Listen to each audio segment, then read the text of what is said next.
What is going on, everybody? Welcome to Heavy Metallurgy, episode number 270. I'm one of your hosts. I'm Marty. It's good to see you all. Hope you're doing well. Joined once again, as always, Alan. How's it going, man?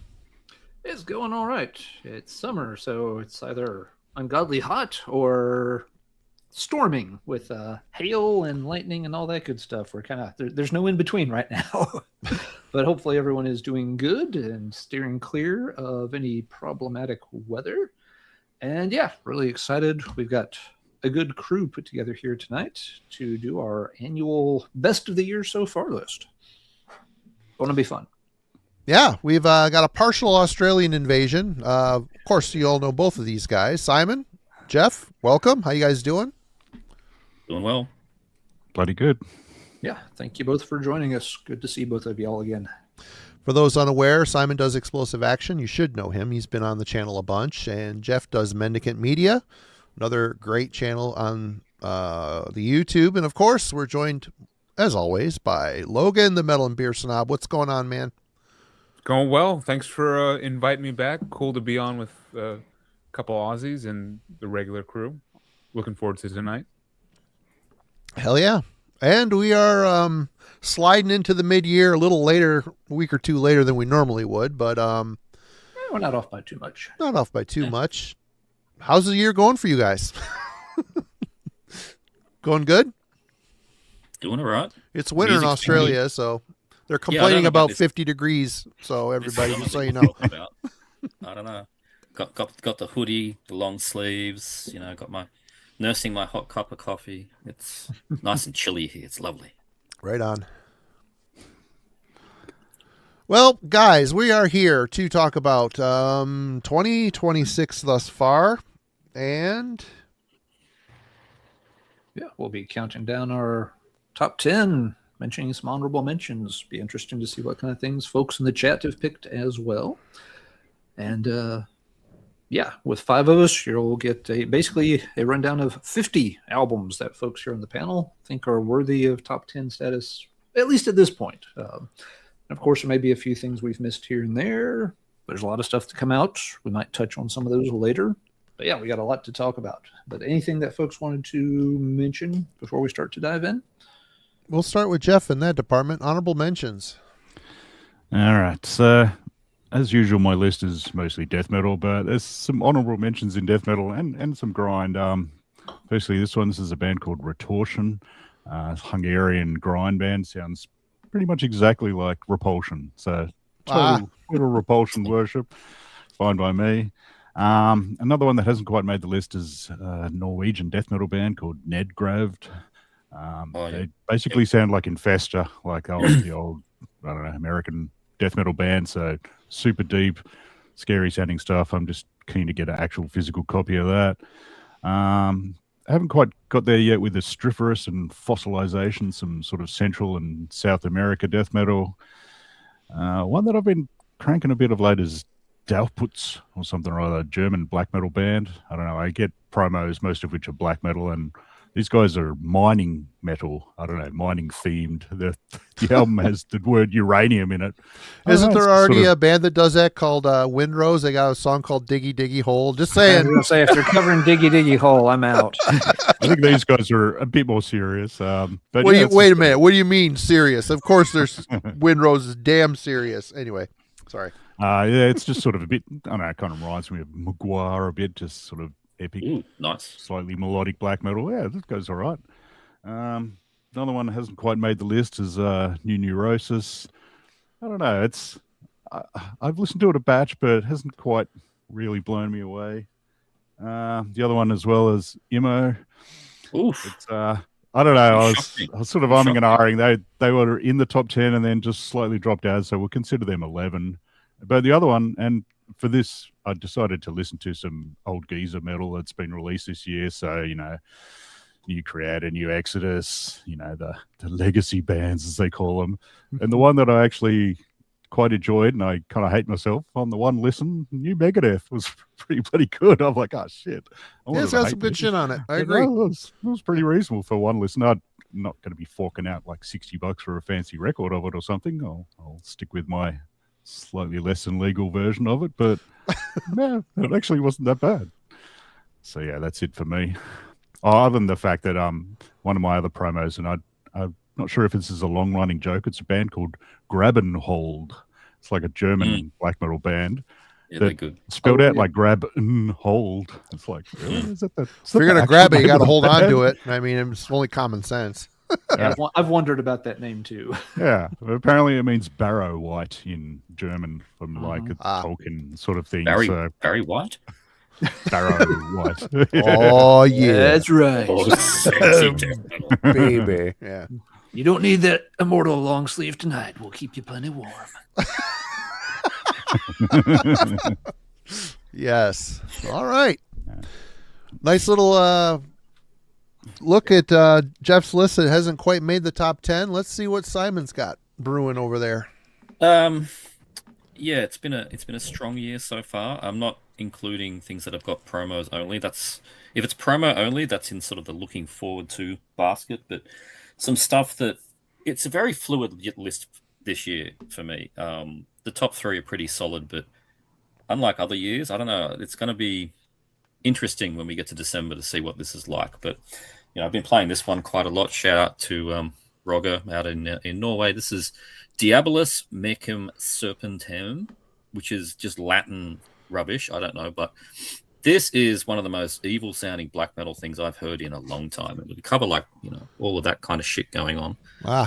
Diabolus Mecum Semperturn with an exclamation mark on the end. This is pretty outstanding stuff. So if you can understand what I just said in terms of the name, I might have to put it in the chat, but that is really good. This needs more spins than you fake dust. This thing is ridiculous. This is the kind of grind that only seems to come around once every so often these days. Very much the Discordance Axis kind of thing. Hyper fast, completely ridiculous stuff, and it's in and out in 20 something minutes. So as you want, fake dust. That's really, really good. Really, really surprised at the quality of the new Exhumed. This is really strong, and I shouldn't be that surprised because their last two, VHS and Horror, or it was Horror, and then I can't remember what the last one was called. The last two, and then this one, they're all really good. They haven't really put out a bad album, though, have they? I mean, not really, but they sound a bit more revitalized since they did the sort of the fast grindy one with the Horror album, and then they did one after that, which was really good. Name escapes me at the moment, but Red Asphalt. It's just, it's the closest thing I'm going to get to a new Impaled album at this point. The lines are really blurring between the two bands. But yeah, a lot of fun this one. And some CDs. These ones I need to have more spins with. These three are all from Everlasting Spew, best label name ever. The new Ectovoid, that one's really, really good. What's the thing called? In what? Something Reality's Coffin or something. The new Ectovoid, yeah, that one's really good. Good death metal. The new Fossilization. Also need a bit more time with this one. Very dense.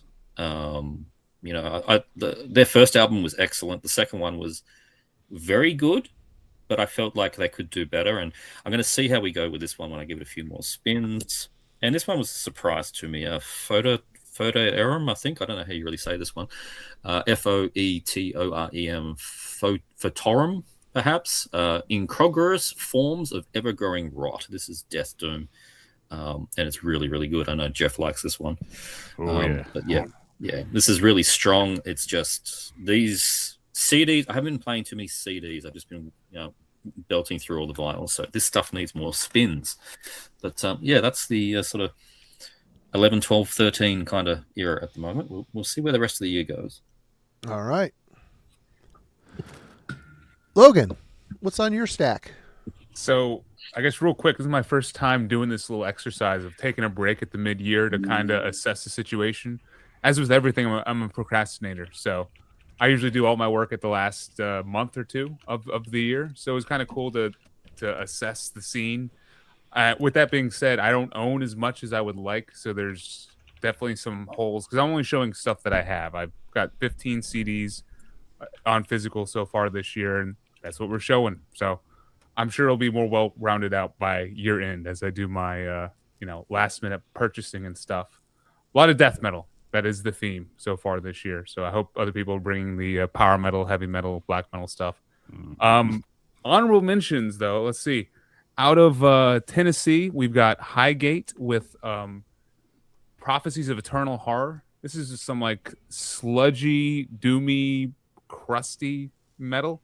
Just it hits right in that trifecta. Like very slow, drawn out, definitely making you suffer. But then every now and then it just jumps into this like crusty, hardcore level of intensity, which is pretty cool. Very scathing, hatred for mankind kind of stuff. Yeah, recommend it Like if the you logo. like the extreme sludge. Yeah, logo Logo's is cool. Mm. And then speaking of cool logos that mean absolutely nothing, how about that one right there? Ex Imperatus 55 letters or something like that, but they shortened it to Ex Imperatus for us. They like their big words too, so this is meritoriousness of equanimity. I had to look both of those words up, and I've since forgotten what they both mean, but it's highbrow shit. Go watch the review on Heavy Metallurgy if you want a more in-depth explanation, for sure. Hey, Nagelfar Vitra, thank you so much for the super chat. Nice list. Right on. Thanks, Nagelfar. Yeah, this was one of those albums that January is always slim pickings, and you're just looking for anything that you can find that just sounds remotely good. I was pleasantly surprised to find this, which definitely helped me get through a dry month. So this is like imagine Nile with a little bit of Behemoth mixed with some slamming like brutal death metal kind of stuff. It's like polished, but still has like bass drops and like just a wall of sound coming at you. But it's very sophisticated sounding at the same time. Definitely recommended. Also, it's like 30 minutes, so it's kind of relatively easy to get through. And then on the stoner sludge side of things, we got Temptress with Here. Now, not much to look at for the album cover. I don't know how they sell copies of this thing besides people like me. But it's on Blues Funeral, which is just a great label for all things stoner. This is like a perfect mix of desert rock, a bit of sludge, and a little bit of gothic touches as well. So just a cool, well-balanced lot of variety on here with 3 different vocalists. So if you like that kind of thing, definitely check out Temptress. These guys are from Texas. And then from DC, we've got some borderline grindcore, borderline death metal. This is No Mas with No Peace. So these guys, this is their second album. Their previous one, Consume, Deny, Repent, was like a favorite of the year. This one is not quite up to that level because I think they're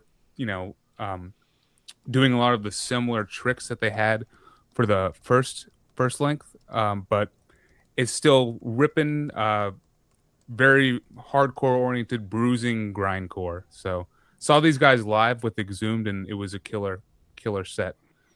And then last but not least, and I really want to like this one more and wanted to feature it in the proper list. Because believe me, you will see shortly, there's some albums that are going to get knocked out pretty easily. But from $20 Spin, we've got Egregore with It Whispers in the Wild. What is it called again? Fuck. It Echoes in the Wild. This is just a interesting hodgepodge of everything. From Canada, of course. We're talking like black metal atmosphere, thrash metal, like intensity and speed, a bit of death metal vocals, and then the vocalist himself, he goes like King Diamond sometimes, he goes Voivodian sometimes, he just everywhere. It's such a crazy hodgepodge of like psychedelic ridiculousness, and the guitar tone is also a highlight for me. Like it's such a ethereal, kind of wispy sounding guitar sound. Very much reminiscent of the album cover here. It's worth it for the closing track alone. If you don't listen to anything off of this album, please just check out the closing title track. It Echoes in the Wild. So, honorable mentions for now. All right, Alan. All right. I did not pull anything to show for honorable mentions, so I'm just going to name them off. there's been a lot of good stuff that came out this year and in a lot of different genres. Some things that are good but didn't quite make my top 10 for tonight. First off is the second album from Kerrigan. It's called Wayfarer. It's on High Roller Records. This is a German traditional heavy metal band, very 80s sounding, very straightforward. Their debut was quite good, and Wayfarer is a really nice follow-up to that. Anybody who likes a lot of the new wave of traditional heavy metal stuff that's been popular over the past several years, Kerrigan is extremely good. I mean, like a step or two above most bands in that particular style. They are on High Roller, so in some places, like America, they can be a little hard to track down copies of their albums for a decent price, but they are really good. I just haven't spent enough time with that one. It could creep up later in the year if it makes it back into the playlist. Second honorable mention is for the new Cryptic Shift, Overspace and Supertime. This one's generated a lot of conversation during the first few months of the year. I know a lot of people are going to have it really high on their lists for best of. I've got it as an honorable mention simply because I can definitely appreciate what they're doing. They're very talented guys. I like their take on technical death metal. But it is a very dense album and a very hard one to get through. This is not an album you listen to casually. And as such, I really don't know how often it would come off the shelf. It's going to be one of those, I have to be in the mood, and I have to have, the 75 or 90 minutes to sit down and do nothing but pay attention to it if I'm going to get much out of the listen. But it definitely deserves at least an honorable mention. Number 3 is the new album from Triumpher. This is called Piercing the Heart of the World. This is a Greek band that sounds a lot like classic Manowar, but with some more modern influences mixed into. There are hints of black metal here and there, for example. It's a very good album. It just didn't manage to stay in my playlist long enough this year to crack the top 10 right now. It might get back in there. We will see. I think it's a good album. I don't think it's quite as good as their previous album is one thing that just as a personal bias is holding it back. There's a couple of odd sequencing things in the album too that when you're playing it leave me scratching my head. But it is extremely good. But like I said, just didn't stay in the playlist long enough to deserve a top 10. And my last honorable mention is for the new album from Spell. This is a Canadian band, and this is their 5th album. It's called Wretched Heart. They've operated as a duo for a while, but now they've brought in 2 new gunslingers to kind of round out the band, and the album sounds superb. If you like their previous 2 and want more in that style, Wretched Heart is very, very good. The main reason they are a honorable mention and not on my main list is they are a pretty lightweight band. They kind of fall a little bit more in that occult rock style, which some people might say it still counts as heavy metal. Some people might say it's not quite heavy enough to qualify. So I figured I'd be like, it's my number 1 honorable mention and then just not worry about it. It's a great album if you like the style. And when I say occult rock, a lot of people will tend to think 70s bands. Spell is much more influenced by 80s music. So if you like catchy 80s music that has a strong kind of gothic vibe to it, the new Spell album is a great one to check out. I've enjoyed it a lot and played it a ton. Maybe just not quite heavy enough to be on a best of metal albums list for the year. So those are my 4 honorable mentions. And Marty, what's on your honorable mention list? Well, this year, I was telling the guys backstage that I have not been keeping up with new shit like I should, and I've been basically buying things off of Whatnot, old shit, which it's a thing. Anyway, addiction. So yeah, I'm a little late getting to it. I had a friend kind of kick my ass back into shape on Bandcamp. It's one of those things I never consider, even though I'm a label guy, I'm a label owner, and Bandcamp is definitely a part of revenue. It's another income source, but as a music person, I just don't pay attention to it. So I've been farting around with the app and listening to new shit, and yeah, I've missed out on a lot of stuff. I will say in the honorable mentions, the Metal Church Dead to Rights, it's not going to make the list. I bought it. I've enjoyed it. the first half of it in particular. It's kind of like an old guy band at this point that I feel more or less obligated to buy their shit, even though I do think it's the best thing they've done in a while. So that's worth mentioning. The Love Bites Outstanding Power album.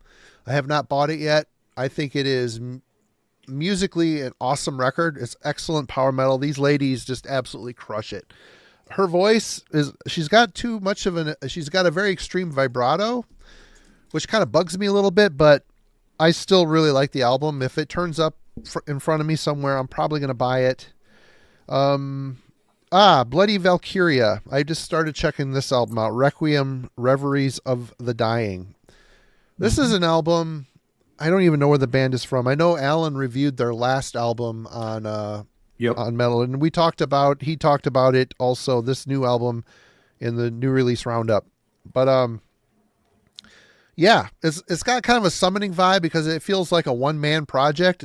Everything's kind of programmed out. There's a lot of keyboards, kind of marching, epic. There's a song on there early on that rips off the saxophone line from Baker Street. That thing. It's completely in that song. That bugs me a little bit, but it's a very good record. And by the way, Marty, they're from Finland. Finland? Okay, right on. And I've been checking out the new horn called Apocalypse 1618. In fact, and this show's over, I'm going to order a copy from Europe. Great. I've kind of fallen out of touch with that. I have recently put in a big order to get caught up on the horn albums. So yeah, Apocalypse 1618, very paganish, folky kind of black metal. They're from Germany, and there's just an epic quality to it. Really well produced, good songs, good band. And I've been spinning this a bit as well. This Astral Alchemy album. What's it called? Weaving Chilling Magical Dream Worlds. So there you go. This is it's pretty Pink much logo. It's well produced black metal, kind of atmospheric style, but has a raw aggression to it. There's one track on here where they take like this brutal death metal breakdown. It's weird. It's completely out of place. Other than that, the rest of the album, I've been spinning it a bit when I'm out farting around. So yeah, good record. Maybe I'll get a copy. Maybe I won't. I don't know. This whole digital thing, it's a distraction. It's making me want to spend money, which I'm trying not to do. But you know, what's the point? Capitalism always wins. What's up, Mike? How's it going, man? But yeah, so there you go. Those are my honorable mentions thus far. There is so much shit that I have not heard, and the fact that, you know, we sit with the Discord, the Heavy Metallurgy Discord server, and people are talking all day about new shit, and sometimes I click the links, a lot of times I don't, because I just know that it's probably going to lead to me wanting it. So I've been kind of trying to avoid stuff. So there you go. Yeah. That's already a ton of stuff just from everybody's honorable mentions, and I don't think anybody mentioned the same stuff. So, yeah, the lists are getting long already for those who are keeping score. So we might as well get started. We've got 50 albums to dig through. We will start with Simon, number 10. Okay. All right, number 10. And this is a small plug in my latest video that just went up. I did a black metal video. So that means there might be some recency bias, and that's a little bit tough with the halfway list, I think. That's a thing, yeah. Oh, yeah. We'll see what happens towards the end of the year, but I have been following this band since the demo stage, and they are phenomenal. This is, and it's, oh, geez, that's going to come across really hard, isn't it? We'll go with that. This is Hajduk, spelled Hajduk. The album title is all in Cyrillic, so I'm not going to try that, but apparently it translates to Havakavada Cheetah. This is a Bulgarian one-man band. It's sort of like a polished take on raw black metal.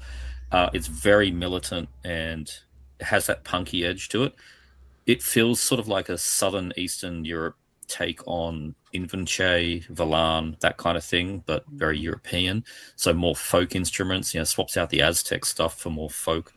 But this sounds like it was forged during war, and it makes sense with the entire topic of this thing. It's all about the mobile cavalry in the Ottoman Empire uprising in 1860 something, and it seems very personal to the guy behind the band. Just very much involved in his with his vocals. They are just so utterly pained. But musically, this is, like I said, it's that punky kind of thing. It's sort of the 1-2 beat, the D beat. The guitar sort of has like a whole lot of like higher register chords. It really is an interesting album. But it's, it is like that kind of Invunche kind of thing. It's the best thing I can find a comparison to, that sort of punky DB black metal, but just removed entirely from that part of the world and transplanted into Europe with these horses in the battlefield there. It's very hard to show. It's all very black on maroon. When you're done, Simon, put it in the chat, would you? Yeah, I'll put it in the chat. Yeah. But yeah, the demos for this guy did 3 demo tapes in 2019 and then nothing. So I thought the project was over, and then out of nowhere, Amorfati, who's one of my favorite labels, dropped the album, and he's obviously been rehearsing and practicing the whole time. So very, very strong stuff. If you like the black metal, that's a little bit more upbeat sounding. Musically, it's upbeat, but it's kind of sorrowful listening to the whole thing. So yeah, really good. Hajuk with, I think, Havakavata Cheetah, which is all in horrible Cyrillic down there. But there you go, good stuff. Hajuk number 10. All right, Geoff. All right, for my ones that I don't currently own, I have put the old color printer to work, and yeah, I now have Bodgy with my totally different CD on the back. Let's get that. So yeah, this is number 10. This is Copperlith with a very dark cover in the first place. It's not really helped by this my lighting. This is their album Putrescence. So this only just came out on I think the 3rd of July on Miss Sacco on Nohoho and Rotted Life. So yeah, I usually get black metal promos. Occasionally I'll see MSUO's name on there and go, hey, sweet, it's too shiny. And this one, I was very happy with this. So there's death metal from Canada, from Toronto. It's their first album. I think they've only been around since 2023. So just horror, gory, nasty sounding death metal. It's perfect. One of the guitarists' name is Piss Lord, apparently. These other bands are Fetal Waste Compactor and Spastic Tumor. You'll never guess what style they play. You gotta be good at something, I guess. They're gore grind, but this is just horribly detuned death metal. There's no like gore grind in this one. It's just gross. Honestly, nothing too original, but just catches me just the right way. I've heard dozens of bands do this over the years, so you could think maybe, I don't know, a bit undergangy, or I don't know, they're MSUO sounding, let's put it that way. But yeah, I like original stuff, but sometimes I just like stuff that it's comfort music, if you know what I mean. So just some rumbly good stuff. So there's plenty of slower sort of doomy moments in it, which leads to the face screwing and hand clenching side of things. Really deep sort of raw vocals. I think it's the 3rd song, which I don't know the name of because I don't own it yet. It's just got this steamroller chugging riff just at the right pace. So it is speedy pretty regularly as well. Like it's fast and slow in parts. And yes, it's in the mail, I promise. I have ordered it. I'm just waiting for it to arrive. So, and I was pleased to see a few people mention it in the chat earlier on, because it's a killer bloody album, especially for a first album for a band. So, just rumbly death metal goodness. The EP before was good. Yeah, I got to track that down, I think. All right. Awesome. Logan. Well, I'm going to take all of that awesome cult, brutal goodness that you guys just showed and dash it on some rocks, because my next pick is the opposite. Apologies in advance. One of the themes that I kind of noticed so far this year is at least older bands coming back and kind of doing it well, kind of nailing it. There's a couple picks I'll be talking about tonight that kind of echo that. And the first one for me is, from my original neck of the woods, Raleigh, North Carolina, Corrosion of Conformity. It's just a big, important band for me back in the day, and I guess still today, because here I am with their new double album, I bet you guys want to check out 2 albums worth of Corrosion and Conformity. Good God, Bad Man. So and this is kind of a big album for them because this is the first since the passing of their original drummer and like main long-standing member, Reed Mullen. Great drummer. Rest in peace for sure. Back in 2020, I believe. And this kind of sees the band treading new territory in a little bit. Like it's weird that the drummer passes. It's been 8 years since their last album, and they're like, let's do a double album and let's separate out our influences into 2 sides, like the Black Sabbath and Black Flag over here, and the ZZ Top and Allman Brothers over here. Like, believe me, I was dreading the thought of approaching this album, but then I did it. I ripped off the Band-Aid, and it's fucking awesome. I really enjoy it. It like the riffs are good, the songs are well done. There's definitely a little bit of fat to be trimmed. Like, let's be honest here. This album's only here because it's the middle of the year. As soon as we get to probably, end of July or August, this will be number 15 or 18. But I was impressed. I was impressed for a band this long into their career releasing an hour and 10 minutes worth of music that overall sounds inspired. And hey, COC pulls off some ZZ Top. So if that sounds interesting to you, check this out. And the session drummer that they have to fill in for Reed Mullen, Stanton Moore, New Orleans native, he's amazing. He knocks it out of the park. His drum fills are huge and kind of, feel spontaneous but intentional at the same time. Just, yeah. Honestly, this is the perfect music for a lazy Sunday afternoon where you have to do a shit ton of chores that you've been putting off all weekend. And, yeah, you don't want to do them. Throw this one on, go mow the yard. I was going to say, it sounds like lawn mowing music. It is 100% lawn mowing music. All right. Ellen. All right. Well, before I get into the list, should mention I've probably checked out in the neighborhood of 75 to 100 new albums this year. Wow. And I certainly haven't listened to that or bought that many, but I have listened to that many. I've been going through a lot of promo lists and trying to keep up with stuff. So, yeah, my sample size is pretty large for this time of year. I'm also only going to show stuff on the phone tonight. It's been a hell of a busy day, and I've got a very full weekend, so I didn't want to pull out a ton of stuff and have to pack it away. So some of these I have bought already. Some of them I will pick up when the opportunity presents itself. But yeah, just wanted to provide a little context for folks when I'm picking my top 10. I'm rapidly approaching 100 listens for the year. Anyway, without further ado, let's show number 10 is the new Immolation album, Descent. This one's generated plenty of discussion. Don't need to go into a ton of detail about it. Some folks may be surprised it's not going to be higher on the list. There's 2 ways to look at this album, and I'm kind of caught right in the middle on it. On the glass is half full side, it is a extremely good album. Immolation is doing Immolation things just like they always do, and they're nailing it like they mostly always do. So yes, it's a great sounding Immolation record. Fans should enjoy it. It's a great death metal album. Here's the hot take. Immolation has also been doing kind of the same thing for a while now. They are on Nuclear Blast, and we know the joke around here. I feel like Immolation is getting a little bit caught up in the standard Nuclear Blast contract kind of clause, where it's like, look, just make a decent, solid album that nobody will complain about, that none of your fans are going to raise a stink about. Put it out, keep everybody happy. But Immolation hasn't really pushed the envelope in a long time. This is a band that for a lot of folks, the first half of their catalog ranks extremely high, not just for being good, not just for being brutal, but for being kind of technical and innovative without losing, the heaviness.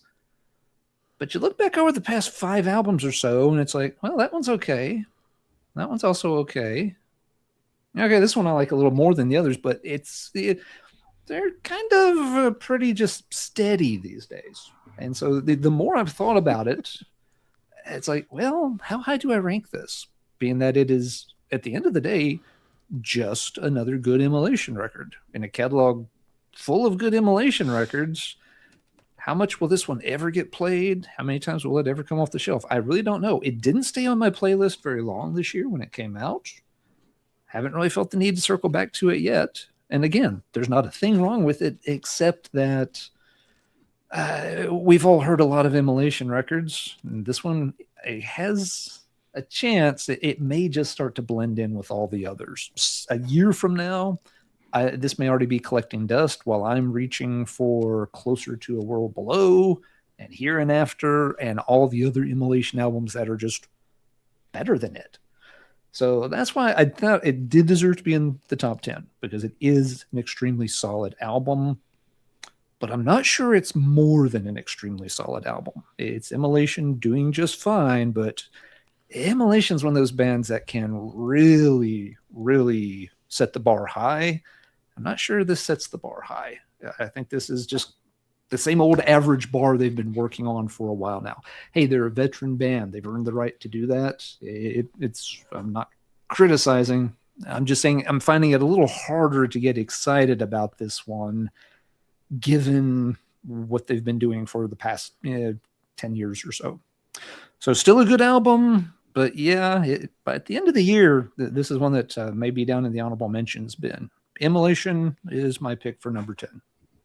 Yeah, I would like to see them do like a, one weird song at the end, if you know what I mean. Like exactly. Experiment slightly.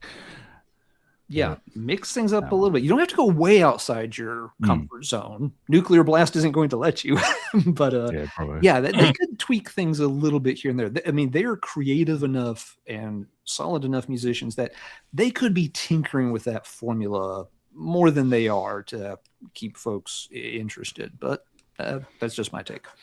You'd kind of think as musos they'd like to do something different as well, instead of, all right, let's just bang out another 4.5 minute death metal song.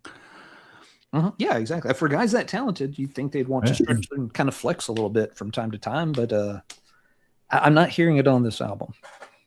If it ain't broke.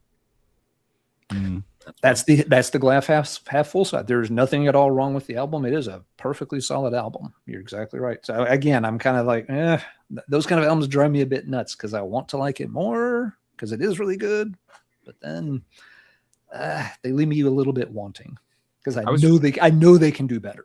I know they could completely kick my ass with something if they pushed a little bit.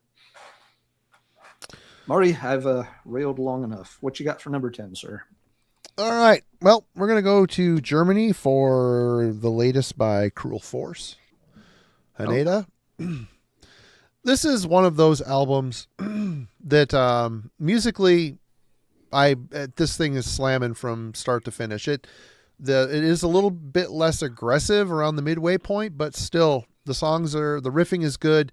I think Jim mentioned this on the album club and said that all the rototoms in the world are used on this album, and it's true. And they're produced really weird, so they stand out kind of wonky, but it's just a cool dive into a beat. It's that old thrash speed metal thing. And so the aggression on this is awesome, right where you want it. This is definitely in the speed metal realm for me as far as, sorry, Aaron, not thrash. This is speed metal. And the thing that gets a little tiring for me is the vocalist. I think his name is Carnivore, his birth name. And Mr. Carnivore, he just has kind of a yelling style that just doesn't match the aggression that I want to have to accompany an album this aggressive. So is he doing anything wrong? He really isn't. He's in the pocket. He sounds like he belongs in this band, but he just, especially you get around the midway point, it kind of sounds like he's running out of gas a little bit.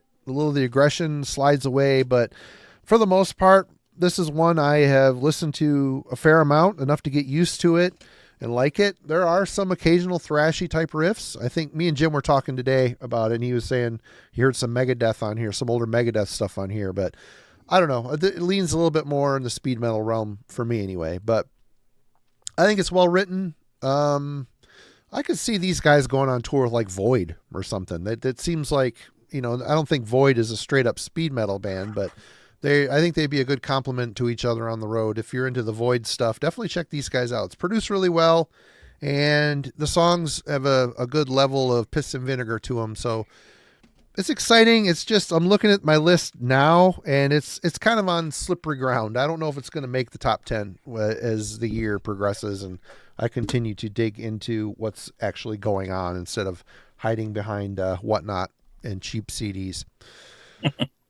But, all right, that was my number 10. We're going to number 9. Simon. God, we're ripping through it. All right, number 9. This one's good. This is Oraculum with Hybris Divina. This is a Chilean band, so you already know it's good. This is their first full length. They did an EP in 2014 called Sorcery of the Damned. I have that on cassette for such a long time that I thought that was a band that did a demo and then vanished.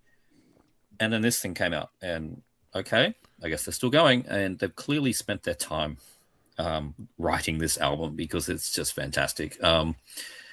It actually came out in the first few weeks of January. I was very late to it. I didn't realize it even came out at all.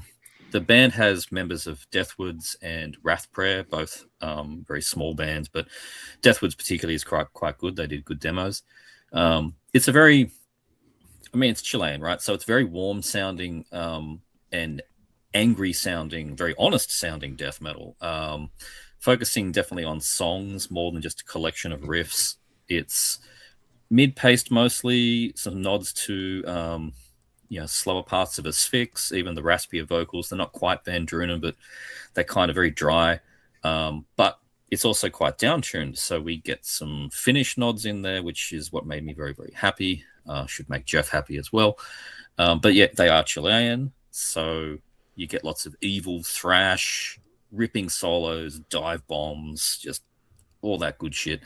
And they are on Invictus Records, and that I could just say this is an Invictus Records band, and that should tell you about 80% of what it sounds like. Definitely a label that knows what they're after, and absolutely doesn't disappoint. It's very much that kind of melting pot of like, it's a bit of black metal, bit of thrash, bit of death metal. Invictus do this with their bands. They kind of like, it's all warriors of death mentality metal, where it's for adults. It's not a bunch of ex hardcore kids. It's not a direct comparison, but I'd say if you like 2024's Demonolatry from Aberration, it's in the same sandbox. Probably not as aggressive though. 2025's Carnage Gathers from Grave Infestation, also another one that's sort of there, but that's a little bit more black thrash. These guys are doing their own thing, but it is very, very good. So yeah, Oraculum with Hybris Divina, number 9, Chile. That bloke is in good shape, I've got to say. Yeah, I know, right? Just doing the Adonis. All right, Geoff. All right, my number 9. Got to have some gore grind in here, although it hasn't been a particularly amazing year for gore grind. This is a band called Fulminate with their probably shouldn't hold it too close. It's sort of gross. I don't know. Fulminate with their Post-Operative Decline album. This came out on Acid Redux. Is it Redux or Redo, or how do you pronounce Redux? Who knows? Who cares? Score grind. So yeah, comparison for this band, Dead Infection. It's absolute worship of Dead Infection, which is one of my favorite gore grind bands. So of course I'm going to love it. It's absolute worship. So it's really not super original, I got to say, but I really don't care. Dead Infection didn't do enough albums. This sounds very much like Chapter of Accidents and Brain Corrosion. They're my two favorite of theirs. So, and it even has 3 covers of Dead Infection songs on here as well, just to further drive the point home. Yeah. But yeah, it's he just has it's the drummer from Chicago gore grind band Organ Failure, which is pretty bloody awesome as well. They were on my list last year or the year before or whenever. And yeah, I think this is him doing it all himself, and he's just managed to get the perfect drumming style that Sian or whatever his name is, rest in peace, the Dead Infection drummer, he just had this certain blasting style, and I've listened to them so many times that every time I hear this, I'm just like, oh, yeah, very nice. It's only got 22 songs. That's pretty brief for gore grind sort of stuff, but I really love what is it, Commandment, I think. It's just Oh no, that's on the EP. What is the good one? Oh, the Necrophagous Species has just some killer riffs, like chunky ass riffing as well. The sound is surprisingly good for gore grind. I mean, it's still not exactly Halloween levels of quality, but still nice and horrible. And they even use a sample from Terminator, and I actually watched Terminator 2 last night. I can't remember if the sample was from that or from the first one, but I know the sound of rumbling things crushing skulls in the future, and I was like, yeah, no Arnie quote, just the music. But yeah, I love this. If you like, any modern sort of gore grind, miasmatic necrosis or organ failure, yeah, you'll love this. And just Dead Infection, one of the great gore grind bands. So yeah, nothing original, but I don't care. It's great. I think I need that. Yes. All right. Alan. Nope. No. Sorry. Logan. He's got his hand It's up. all there. good. I'm at the back of the class. Pick me. Mr. Rickton, pick me. Well, I do feel bad because Alan's over there giving Immolation a rough time, and I'm about to give this band a complete pass. So, Dark Throne. See, look at that prehistoric metal. I'll be your resident Dark Throne apologist tonight. Everyone, pull up a seat while I defend this album. Like, I know the critiques of Dark Throne, in the current era, really the past 15, 20 years, 30 years. I don't know. It's Seems like 30 years. Been a bit, Yeah. And I definitely get it to a certain extent. Like, there's nothing new that Dark Throne can do on their 22nd album that they haven't already done or explored in some way. But still, it's impressive that Dark Throne are on their 22nd album. Like, what band is doing something new or anything remotely interesting after 22 albums? The thing is that, I mean, to me, this sounds inspired and exciting in a way that makes me want to listen to it. And like, I don't think I'm actually a true Dark Throne apologist, because the last two that came out, Astral Fortress and It Beckons Us All, absolute boring albums that go nowhere. Dark Star was loving that shit. Old Star was boring as hell. Fucking boring. I could not get into Old Star. So yeah, they have a spotty history with me with their past 15 years of output, I guess. But this one does something, and this will sound like a half-assed compliment, I guess, but they're trying again. Isn't that great when a band tries? There's more than multiple riffs. There's more than one riff per song. Like, the songs actually go somewhere. There's structure. We got a bridge. We got, like, I would agree. An outro. I would agree with that. There's choruses that you remember that stick out with you. They sound inspired again. They sound like they're enjoying making music, and like the fun is back to me. Like, there's the sense of humor is still there, but now it's endearing. Instead of on like Astral Fortress, it felt lazy. Now it's like I enjoy it when Fenris shouts "Nicolto" or whatever in a drunken voice, and he says "all right" after the end of one song for some reason. I don't know why, but there's some of the best songs on here too of their most recent catalog, like the Dry Wells of Hell, Siberian Thaw, that little chant, the Siberian Thaw. No one joined in. Oh well. It's good stuff. It's good stuff. I like it. Sticks with you, and it makes you want to respin this album. Like, I've come back to this album over and over again, and it's fun. And to me, it's the best that they've done since Arctic Thunder. So happy that this album actually worked for me, and yeah, I will probably keep spinning it. Will it be on my list at the end of the year? No, but hey, I can sneak it in July. I will be revisiting it. I have it. I just go ahead, Geoff. Go ahead. Oh, I was just going to say I've got to actually finish listening to that. I've tried several times, and about 2 songs in, the vocals just shit me to tears, and I'm like, nah, sorry, fellas. The production is definitely, I guess, worse, but I almost find it more enjoyable because of that compared to the previous ones. Yeah, it feels more like Dark Throne. The production. I'm kind of hoping eventually they'll go full circle and do another Soulside Journey kind of style album. Maybe not as technical, but that'd be riffy sick. wise. Yeah. I absolutely agree. That would be unexpected and awesome. I don't think they can. I think they're incapable of that now. I'm with Marty. I mean, I'd like to see him do an Autopsy Worship album at least. I know they like him. I mean, they're fans, obviously, but they could do that. Although I don't know how the vocals would go with Autopsy riffing, but yeah, I'd like to hear it and try. Yeah, it'd be cool. We can dream, Geoff. We can dream. All right, Alan, what you got? Well, let's see. Well, Simon has the correct answer for number 9 because I picked the exact same one. Oraculum's Hybris Divina is number 9 on my list as well. And like Simon said, this came out really early this year, but I completely missed it until just a few weeks ago. It was mentioned on the Hate Meditations podcast's middle of the year list. On their show, they each pick about 4 albums, but they analyze them in depth, and like each person, they exchange lists ahead of time so each person can check out what the other person is picking, and they can have kind of a deeper conversation about each album. And yeah, this was one that was brought to the table. Simon described it really well. All I would add is that it is very sort of mid-pace, mid-tempo Chilean jargon death metal. Yeah, it doesn't go real heavy on any kind of blasting stuff. It's not trying to be like the most guttural or anything like that. It sticks to like a really nice mid-pace tempo, and it works extremely well.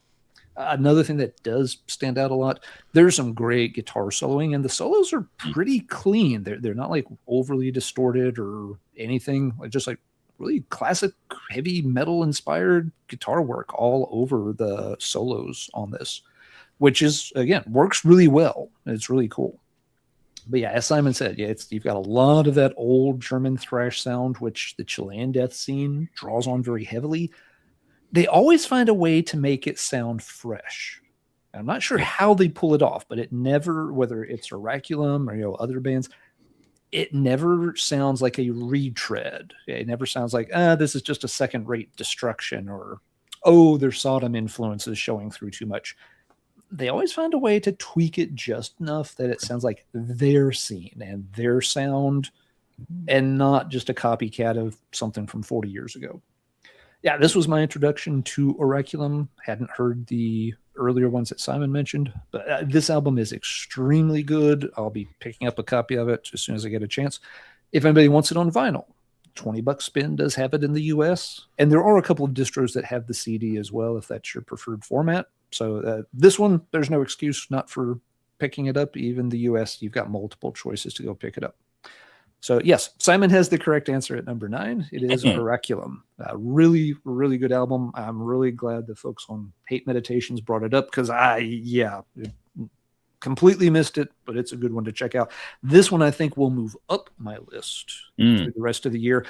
Again, I only found out this group exists 2 weeks ago, so it hasn't had time to climb higher than number 9, but it has that potential for sure. It's got that Chilean magic.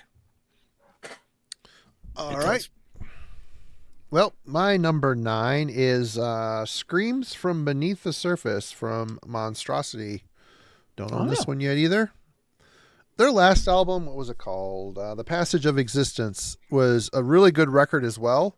The problem for me, I started getting fatigue about the halfway to 3/4 of the way mark. That album clocked in at 57 minutes. The production was super perfect, super clean. It was almost a little too clinical and a little too perfect for 57 minutes of death metal.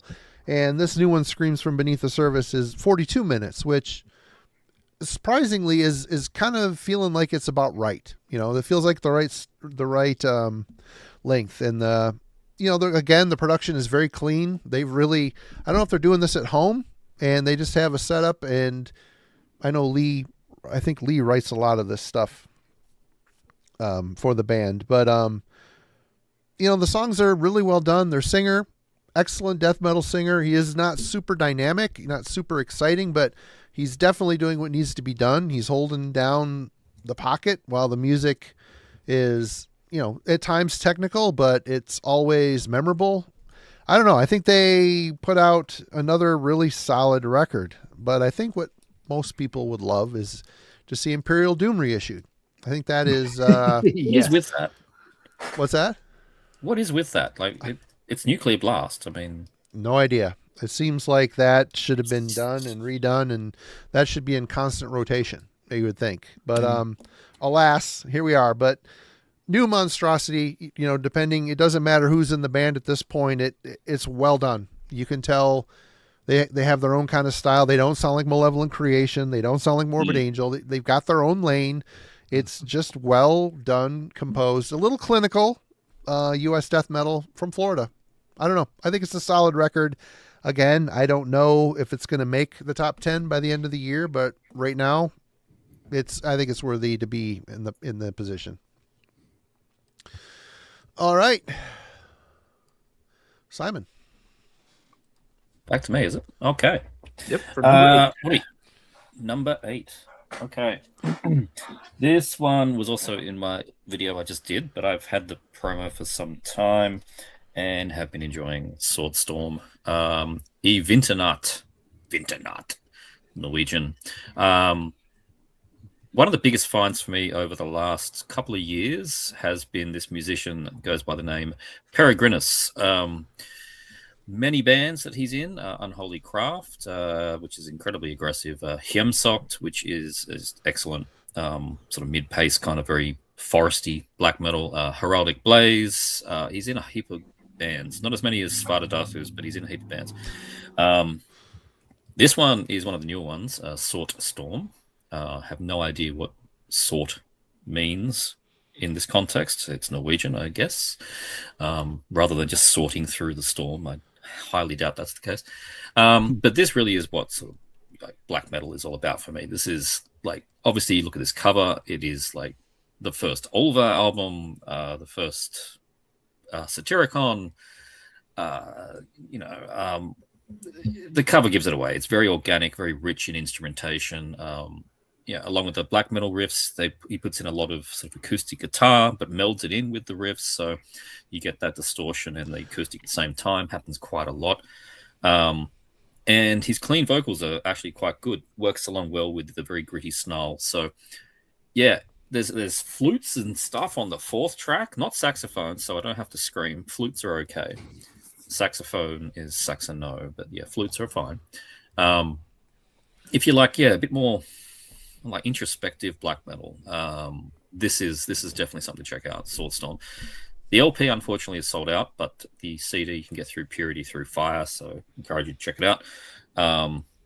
Mike Seatown in the chat. Hopefully you picked up a copy because I know you like this guy's stuff, and it is awesome. The LP out on Sonorous Night. Sonorous Night is a label just to keep a watch on. Anything that label puts out of Norway is very good. The shipping price is not so good, but yeah, Swordstorm number 8, I Vinternatt. So I'm so glad you asked, Simon, because I'm the Norwegian language expert on the panel. So sort in Norwegian is black, as also is Svart. Blackstorm. So it's Blackstorm. Okay. But actually, I didn't know that. I had to access the Google machine to find that out. But Blackstorm. Blackstorm. All right, Geoff. All right, number 8. This is a band I've come very late to, I've got to say. And this is another of my bodgy print-off ones because the record's in the mail. Ruins of Beverast. This is their latest album, Temple Schlaf. Oh, shit, I forgot all about checking that completely out. Out of focus. Anyway, spiffy cover. That is very shiny. This is a band, for some reason, I just have not followed, and of late just been binging them hard. So instant fan, but very impressive bloody stuff. I did see them at MDF like 10, 12 years ago, and they sounded pretty average, but they were bloody nice. But yeah, I'm really enjoying this one. Finally clicked for me. I'm not even sure how to classify them these days. They're considered sort of black doom almost, but Black Doom. It's kind of like sprawling tribal doom is how I kind of think of it.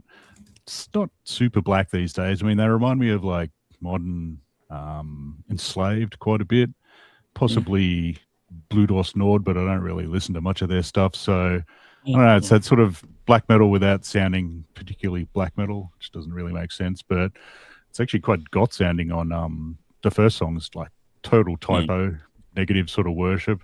But then it gets a bit more rugged after that.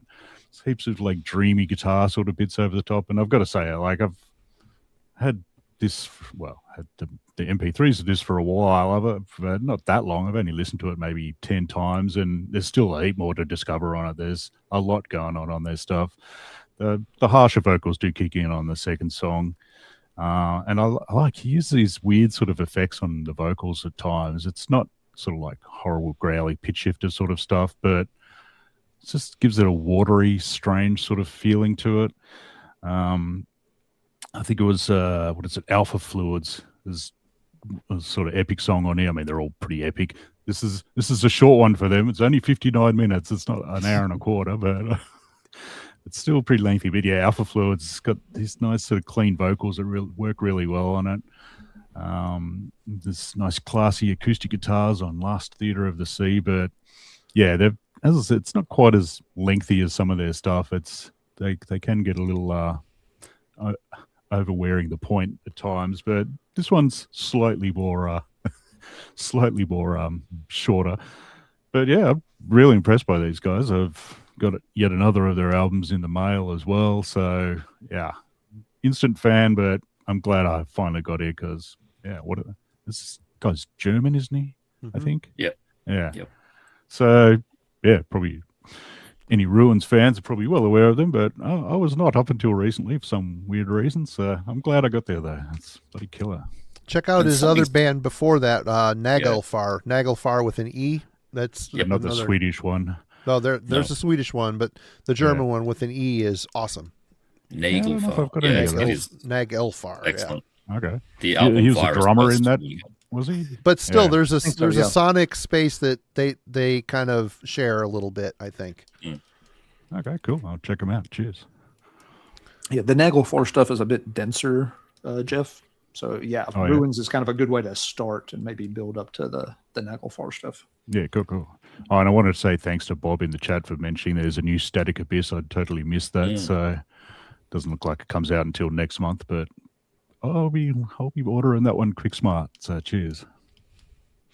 All right, Logan. All right. So Simon already mentioned this for an honorable mention. Definitely echo all that he said. This year, I had a little coming to Jesus moment and realized that I really love Exhumed. Exhumed are an absolute just awesome band. Yep. Not a bad album. Like literally consistent the whole way through their discography. What are we on? Like 9 or 10 or 11? I don't even know. But they're just rocking it the whole way through. Considering how busy Matt Harvey is in other fucking bands, that album has got so much quality to it that people like. Is you think the dude would be kind of spread thin at this point? But anyway, go ahead. Sorry. I mean, if you're just being deaf, at least the creativity comes into True. Which they're just being Carcass, aren't they? So right. Yeah. But no, I like this is a killer album, and as I said, like I've always liked Exhumed, but I guess I never realized how much I liked them. They were one of like the first, death metal bands that were getting a little bit more gorier of the gore grind kind of style that I kind of started listening to, and I've just consistently checked out all their albums. And this year I had the pleasure of seeing them live touring for this phenomenal live show. If you get the chance to see them in the live environment, definitely do. They bring out a mini motorcycle. There's eyes, there's blood, there's TVs all over the place.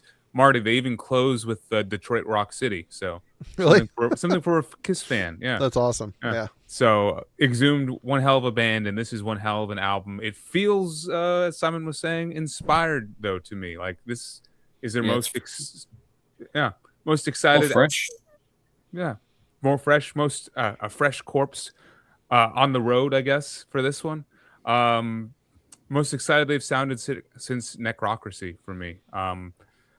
And like the songwriting is there, the whole sound, all of their influences are just in every single song. They go from like a blasting like grind part into like a groovy death metal riff, and then all of a sudden you get like these more melodic heavy metal guitar solos or just guitar sections that are a really nice addition. Like Shovelhead is like melodic guitar all the way through, and it absolutely works. And then the other thing I really like about this album is the kind of concept behind it. It's a love letter to the carnage and absolute brutality that can be American roadways.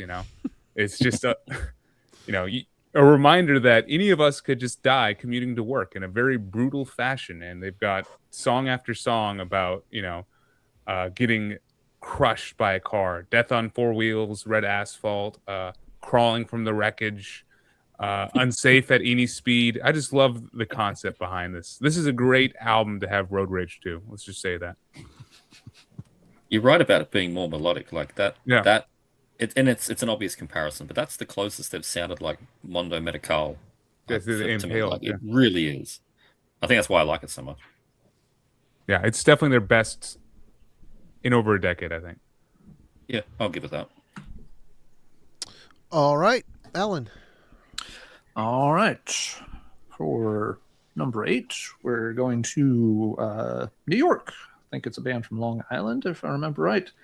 A stoner doom kind of project called Restless Spirit. This is their 4th album, and it is self-titled, Restless Spirit. So pretty easy to remember. This is pretty straightforward stoner doom. What works well for me in this genre is when a band has, high energy songs with lots of hooks, things that, can really kind of, catch your ear, and is also the reasonably heavy. And Restless Spirit have that combination down really, really nicely on this particular album. I'm not familiar with the band's earlier albums, so I can't compare, but yeah, this one just does exactly what I want this style to do. It's, kind of high energy stuff, simple, catchy, but has enough of that good fuzzy heavy doominess to check those boxes for something in this particular genre. It's just been a very fun listen. Fans of stuff like Chemist, who we might be hearing a little bit about later tonight, would probably enjoy this one as well. I think this is at least in the same zip code as the new Chemist album. If you like one, there's a good chance you'd like the other.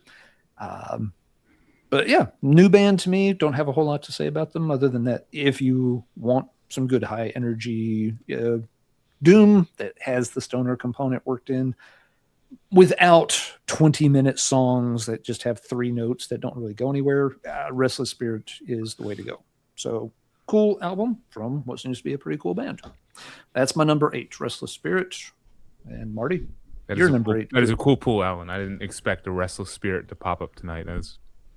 it was one of those I didn't really know what to expect because I didn't know much about the band, but it has stayed in my playlist long enough that it definitely deserved a spot. I figured you'd be into that one, Logan, for sure.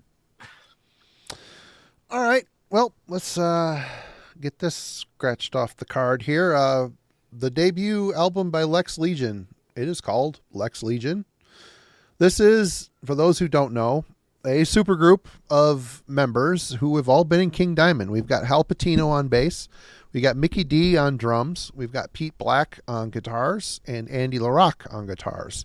And the vocalist Nils K. Rue, who was in the band Pagan's Mind. There must be trouble in the King Diamond paradise when essentially members that have all been in your band have formed a new band and didn't invite you to be in it. Watching some interviews with Andy, a lot of people are asking what's going on with the new King Diamond album, which has been in the works for 10 years. There seems to be a bit of frustration in his voice about all my stuff for that album is done. It's all up to King now, kind of what he's saying. So essentially this lineup, I think the last time all these guys were together was Conspiracy. Correct me if I'm wrong, chat. But yeah. And one thing right away is it does kind of sound King Diamond-ish musically. Not all the time, but obviously you've got a lot of guys working under the same directive here, and it is carried across.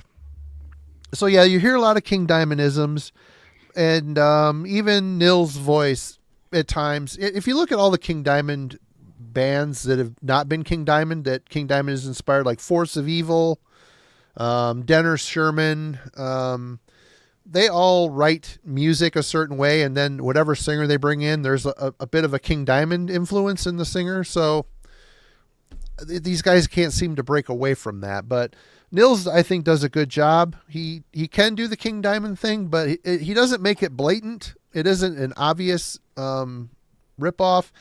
He's a good singer, though. He's a really good power metal singer. So, but he's got a bit of grit as well. So he's really selling these records. Of course, you've got an amazing solo duo here, and the solos on here are great.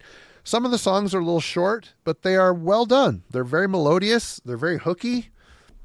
I think this could live around the number 8 spot, if not go up a little bit more. Once I need to buy a copy of it. I'm pretty impressed. I didn't know what to expect.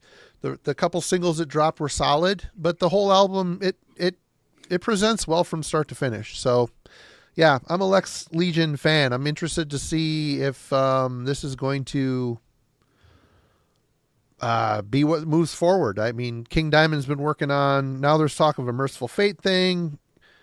You know, King's a new dad, and I don't know if he doesn't want to tour anymore, or he's touring. I don't know what's going on. Who knows? We can speculate, but yeah. Wait, how old is he? We looked this up, didn't we? Good for him. Yeah, he's old. I mean, how old? 1 second. Fatherhood at Yeah. King Diamond. I'm gonna guess 62. He's older than that. He's 70 years old. Oh my Jesus. God. Okay. Still that's a little bit of lead in his Danish pencil. So right on. Cheers to you, King. But yeah, Lex Legion. Yeah. Check it out. I was wondering if that was going to be like a all-star wrestling band or something or other with a Lex Legion. Lex Legion. Yeah, that name. It's with that much talent, you couldn't come up with a better name. Yeah. Well, they wanted to be called Legion, but there's a million other bands called Legion, so they came up with that, and they thought that was cool. And it's always like an afterthought. They thought wrong.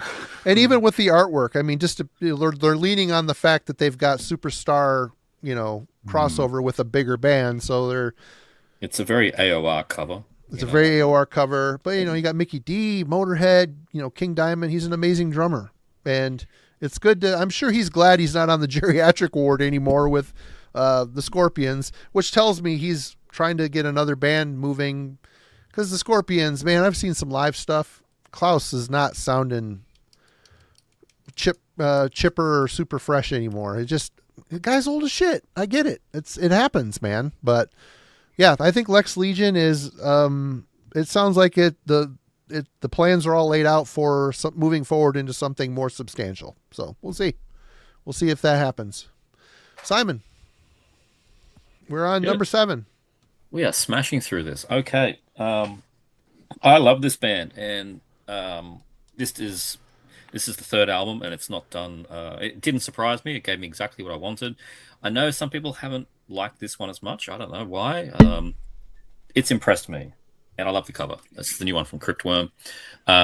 This is Infectious Pathological Waste, and look at that cover. Oh yeah, let's get demonetized, Marty. Look at that shit. There's no boobies. It'll be fine. No boobies? Yeah, that's fine. We can cut off heads, but we can't show nipples. Welcome to America. These guys. Yeah. Yeehaw. They've consistently impressed me, these guys. Third album now, the demo before it. They've just been doing this very groovy, gory death metal. So the opening riff on this is like a challenger to the opening riff on the previous album. Gallons of molten hormonial goo. What a fantastic title. And it just comes in with this swagger, and then like a single sort of like vocal, and then it's just windmills. And these guys just know how to make a bouncy riff. And they go into the blasting, and it's all horrible sounding. I was trying to come up with like a description. I came up with gore slam, but even that makes it sound a bit weird. It's a little shorter than the previous album. I think the songs on this one are punchier. Maybe that might be the problem some people have. Maybe they like the more longer songs, but this works well. It's tighter. It's only like 35 minutes or something, and they're more in the 3 to 4 minute length rather than the 5-6 minute length like the previous one. But yeah, the vocalist, his name is Tibor out of Hungary. Just filth. He continues to do this croaky, sort of putrid, demolicky kind of vocal. So good. And this amazing artwork from Skadvalder, who did the first album, but not the second, I think. Yeah, beautiful stuff. This is just absolutely brutal, filthy, nasty, horrible death metal. Wow, love it. All right, Geoff. Yes. And that total difference. Oh, Someone's got a riff. where's that gone? Total difference to Simon. I'm going with exactly the same bloody album. This is my number 7 or whatever we're up to, Cryptworm. So I'll show you the back Well cover done. instead. There's not much more I can say about it really than Simon hasn't covered. Yeah, they're just bouncy, chunky caveman sort of death metal. I like the fact they've got a sort of kind of skinless and eternal suffering kind of feel to them. That not quite brutal, but still sort of brutal death metal sort of style. And a bit of the West Coast, US death metal sort of stuff like Fetid and Cerebral Rot sort of stuff. Yeah, for sure. But yeah, you're right. The vocals are just beyond sick, and that's T-Ball from like Rothadas as well, which does not sound like this at all, but another amazing band. I actually really like the drums on it as well. They got a certain sort of snappy energy to them. Just drives it forward really nicely. Kind of reminds me, and this is what I said in my previous review of it, reminds me of Chris Contos from Machine Head on that first Machine Head album, which does not sound like this in the slightest, but the drumming on that Machine Head album is so bloody good. Such a great sound and energy to it. It's probably the highlight for me, really. Those vocals, especially on Embedded with Parasitic Larvae, they're just sick vocals. It's so bloody good. There's some Mortician on there as well on Drowning in Purulent Excrementia. Sorry. So when you say there's some Mortician in there, does that mean it's like a 2-minute long movie sample? Is that the Mortician influence? No, it's just just a chunky kind of riffing sort of style. Yeah, gotcha. No, I don't think that. I can't remember if there are samples on this. Maybe brief ones, so. but yeah, it's just horrid, and it does.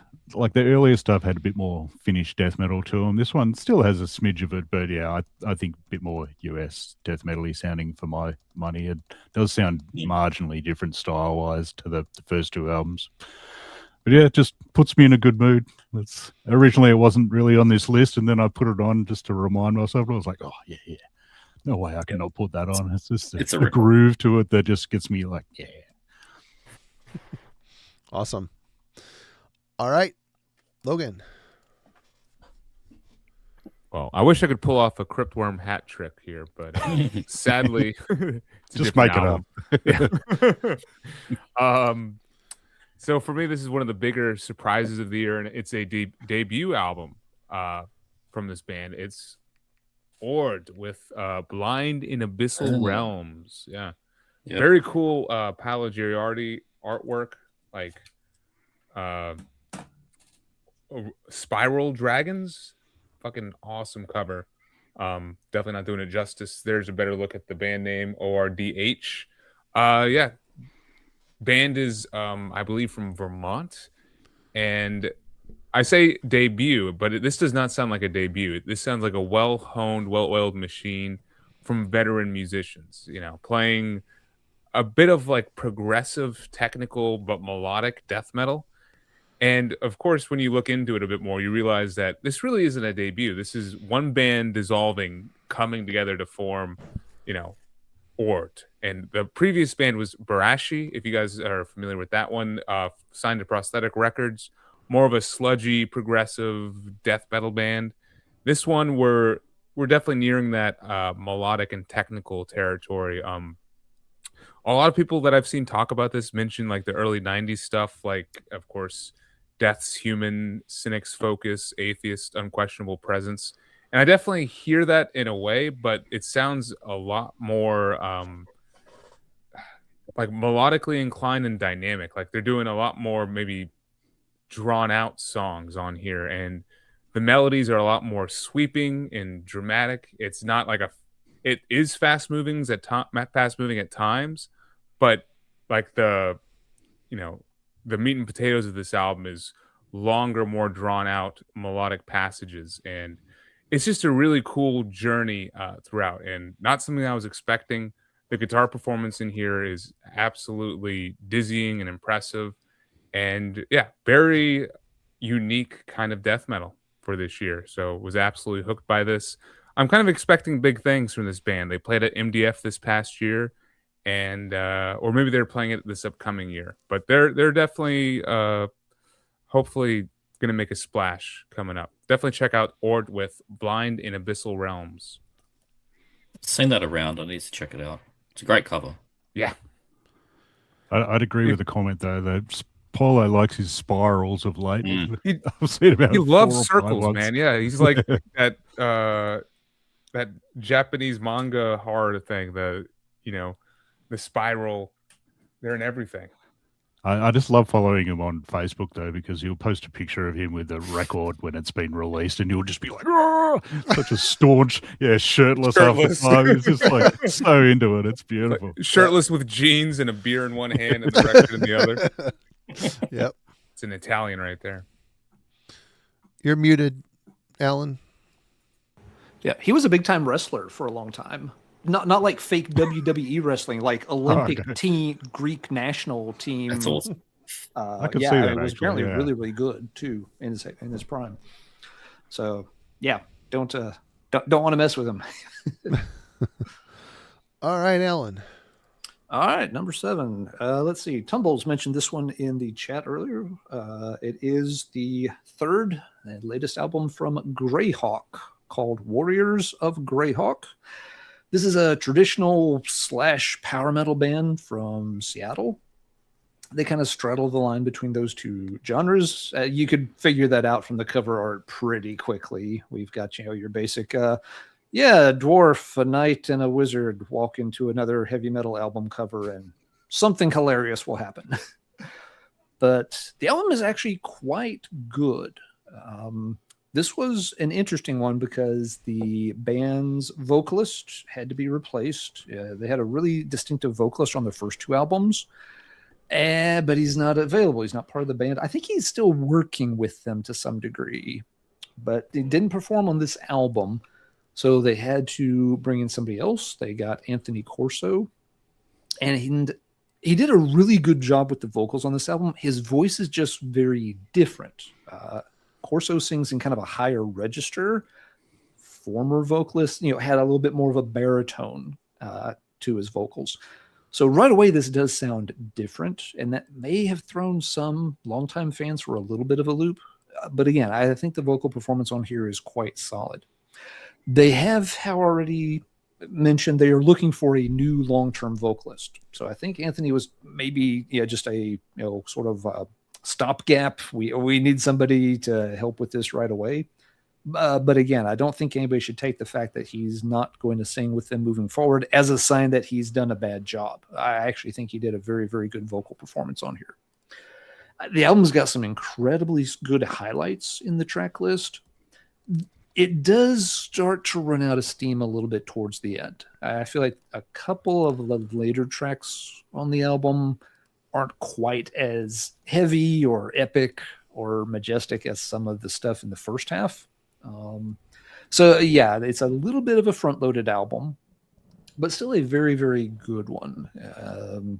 It came out relatively early in the year and has managed to pop back into my playlist a couple of times, despite, again, checking out dozens upon dozens upon dozens of new things. There have been a couple of times I've been like, I think I just want to go back and replay Warriors of Greyhawk. There are some songs in here that really do get stuck in your head long term, which is exactly what you want this style of heavy metal to accomplish for you. It's on Cruz del Sur. I have seen it available in at least a couple of US distros. Cruz del Sur is kind of like High Roller. They can be a little annoying to track down in the US sometimes. People don't get them right away, but if you're willing to wait a month or two and poke around, some of the better distros will carry them. So you sort of can pick this one up pretty easy stateside now if you're inclined to.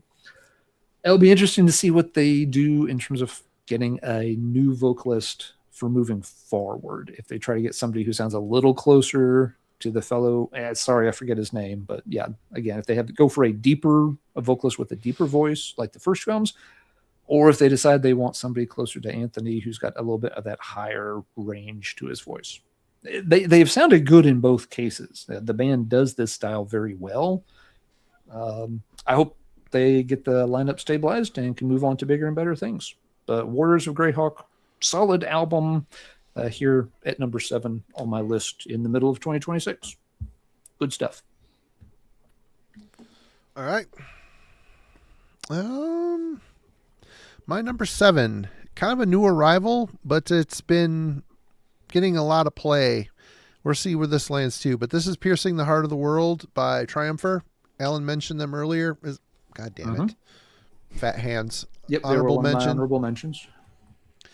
Greek band. This is the band's 3rd album, I want to say. I have their first album. I do not have their middle one, Spirit Invictus. I'm going to pick them up when I have the funds. But this is a very, very good modern epic metal, I think. And in epic metal, I don't mean sloppy and kind of ramshackle. This is a very produced, very serious band, I think. And you got the Bathory choral accompaniment. You got the Man of War. The singer sounds a lot like Eric Adams at times, not always, but he also brings a little bit more of an aggression to his voice at times too when the music calls for it. But the album is very sweeping and very atmospheric, and the choirs make it so triumphant. It's just really what you want for, really good epic metal. And I know Alan, and he mentioned this in a review, I believe, and he mentioned that the album that came out before this was his favorite. Definitely need to check if he prefers that to this one. I definitely need to check that out because it sounds like it would be right up my alley. But yeah, where you got bands like Virgin Steel that completely kind of rip off the Eric Adams Man of War thing. I like that they just kind of peppered this material with that. So they didn't go full in on it. There's enough of their own self in these songs. And the one thing I found kind of strange is it doesn't sound Greek. It doesn't have that Greek folky kind of riffing style in it. So I don't know. It's very interesting. It's one of those bands that, you listen to like a Greek black metal band. There's a characteristic to it that gives it away. But this one I had to look up. I'm like, where do these guys come from? It's interesting. They're an interesting band, and it'd be cool to see where they go from here. Mm-hmm. All right, Simon. Okie dokie. Number 6, and another one from Misako Oho, who is definitely going to take over the end of year list, I think, judging on what is coming up from them. But number 6, we have Teratoma, Longing Veracity. This is awesome. I had no expectations for this one at all. German band, but a new band to MSUO. I heard the first riff on the opening title track and just, add to cart. It's just a sludgy, stompy death metal with... It's got like the crushing sort of asphyx kind of thing, but that big pummeling bolt thrower groove all the way through it. That's kind of the two styles of bands they're doing here, but all awash with, your undergang kind of scene, it's all in that kind of realm. But it has very tasteful, proper guitar solos. So that really stood out for me on this one. It actually has some really tremendous leads and solos. Just sort of rising above all of this filth, you get these just clean, wonderful solos. But yeah, each song is sort of anchored around like a couple of main riffs, and they all have this like little flourish on every single one of those riffs that makes each song completely identifiable, and it just rules. It's done so well. Then, like I said, second album, completely new band. They had a previous album on a smaller label, and now I need to go check it out because I thought this was their first, but it's not. They just take the bolt thrower and asphyx, slow it down 25%, point the speakers at an undergangy kind of swamp, and Teratoma. It gives me what I want from death metal. And you guys are looking very, looking very death metal. So. Yeah, there you go. And look at that. I mean, I don't know what the hell's going on that cover, and that logo is just awesome. So yeah, Teratoma, good stuff. MSUO always just like puts out stuff that is for me. They're like my label. Good stuff. Yeah, I don't have that one, but I think I should probably change that. Yes, you should. Sounds promising. Yeah. It's good. It's really, really good. All right, Geoff. All right. Thankfully, not the same as Simon. This is Gut Void with Liminal Shrines. Sorry, this came out on Profound the Goat Lore Void. with their Liminal odd Goat. logo. Like they got all these classy covers, and then this sort of odd logo that doesn't quite suit the music. But I do like that it's spiraling down into the sewer or whatever. But yeah, this is a Canadian kind of weirdo death metal. I'm never quite sure. It's sort of like a mix of progressive and atmospheric, and yeah, but still pretty damn heavy. It's definitely death metal still, but there's a lot of dreamy sort of guitar work on it. Quite a bit of doom as well. I think, and a reasonable comparison would maybe be a bit of Jade, maybe a bit of Blood Incantation, and actually reminds me quite a bit of Opeth. Not only really just the way the growly vocals, like maybe older Opeth, I'd say, not the more modern stuff, but it doesn't sound like Opeth, but just something about his phrasing, maybe, I don't know, but yeah, and with the dreamy guitars, it's sort of kind of makes you think it's lighter than it actually is, but then when you break it down, it is still heavy as hell, death metal sort of stuff. Occasional bit of sort of dissonance to it. I think it's the third song of Smothering Sea has pretty much an amorphous riff at the start. So they obviously like their Finn Death, and I think one of the guys from this band is also in Fathomless Ritual. It's just total Demolique worship. But yeah, I really like it. It's interesting metal is what I call it. It just sort of keeps you guessing. Sort of, yeah, classy. There's lots of mournful sort of solos that adds a heap of atmosphere to it. The last song, Chasm of Displaced Souls, is probably the most aggressive and fast on it, but sort of hefty breakdown, nice lilting lead guitar. Yeah, not really my usual sort of style, but just suckers me back in time after time. So yeah, very classy Canadian weirdo metal. All right, Logan. All right, number 6. Yes, sticking with the death metal here. I know earlier there was some talk about Cryptic Shift. What if I told you I had an album for you that accomplishes the same weirdness and out there otherness of Cryptic Shift, but you only have to give up 36 minutes of your life versus an hour and 20 minutes? Is there actually riffs you can wrap your head around too? And there's riffs that you can wrap your head around that pulverize you and kind of punch you in the face, but they're not like just up there. Ether. I'll give you $50 for that album. Oh, that album is this one right here, Devoid of Thought. They're with their self-titled Devoid of Thought. This is another Italian band, actually. A lot of Italians here tonight. Cool cover. You can make out the logo there. I think this is their third album, maybe. I had it pulled up over here for a second, but this is my first time checking out this band. But they're awesome. Like I enjoy technical death metal, but it's gotten a little bit too clean and polished, and it sounds like you're trapped inside of an iPod or something like that versus, being pulverized by death metal. And this sounds like, you're in outer space. Like that's what they're going for. That's what they're capturing. But instead of, being aboard the Starship Enterprise, you're trapped on like the Nostromo with the alien loose, like hunting you, and, you're about to die. Like this is some claustrophobic sounding, pulverizing, technical, out there death metal. And it gets weird. There are some weird moments on this album that I really almost don't know what to do with. I kind of don't want to spoil it. You should check it out. There's just some things that they do which you kind of don't see coming. But then at the same time, there are still riffs that just crush you, roll you over, and make you want to spin it again. If you want just a taste before you take the spaceship ride, check out track 2, Kronos.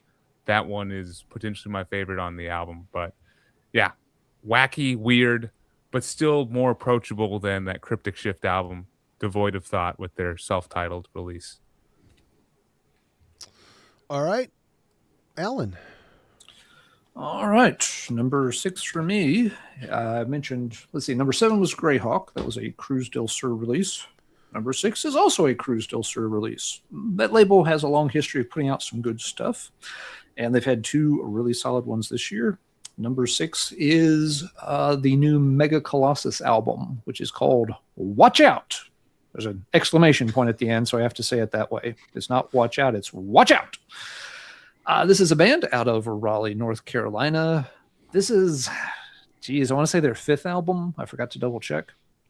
They are a fun traditional metal band. They have that quirkiness to them, a bit like Lord Weird Slothfeg or a couple of other bands that have worked in the same space in more recent years. It's traditional heavy metal. You're not going to mistake it for anything else. But lyrically, they'll tackle some quirky kind of subjects, and musically, they'll do some different and inventive things from time to time. They mix it up enough that you have to keep paying attention. It's not going to sound just like random background music. If you do that, you're going to miss the fun nuances along the way. I thought their previous album was good. It showed a lot of potential, but at the end of the day, it was one of those like, there's always that meme from The Simpsons where the guy comes running into the Pope's office or whatever. It's like, Your Holiness, an angel has appeared in Springfield and is predicting the apocalypse. And the Pope just kind of looks up from the newspapers like, keep an eye on it. That was kind of how the last Mega Colossus album was for me. It's just like, I'll keep an eye on it. I want to see what they do next. This album really steps up from the previous one. I think overall it's a much tighter album start to finish. It's got much better cover art, something that Cruz del Sur occasionally skimps on. Just going to go ahead and say it. But yeah, Watch Out has a great selection of songs. They just feel like, tighter. They're more energetic. The band feels a bit more confident in the material start to finish. The last album had a few highlights and then other tracks. This album feels like it's got a lot of solid songs, throughout the runtime. Kind of like the Greyhawk album, it does run out of gas just a little bit at the end. The last couple of tracks feel a little flatter compared to the rest of the material. But nevertheless, there's still lots of good stuff on here. And again, they do their normal, they tackle some wacky stuff. There's a song on here about tag team professional wrestling, but it's also kind of couched in double entendres about how to persevere, in the face of defeat. But in heavy wrestling terminology. So it's a fun project that's executed well. I was really happy to see them step up their game and put out a really, really good album that, once again, like the Greyhawk, it's gotten back into my playlist a couple of times, even though it's already been out for 3, close to 4 months at this point.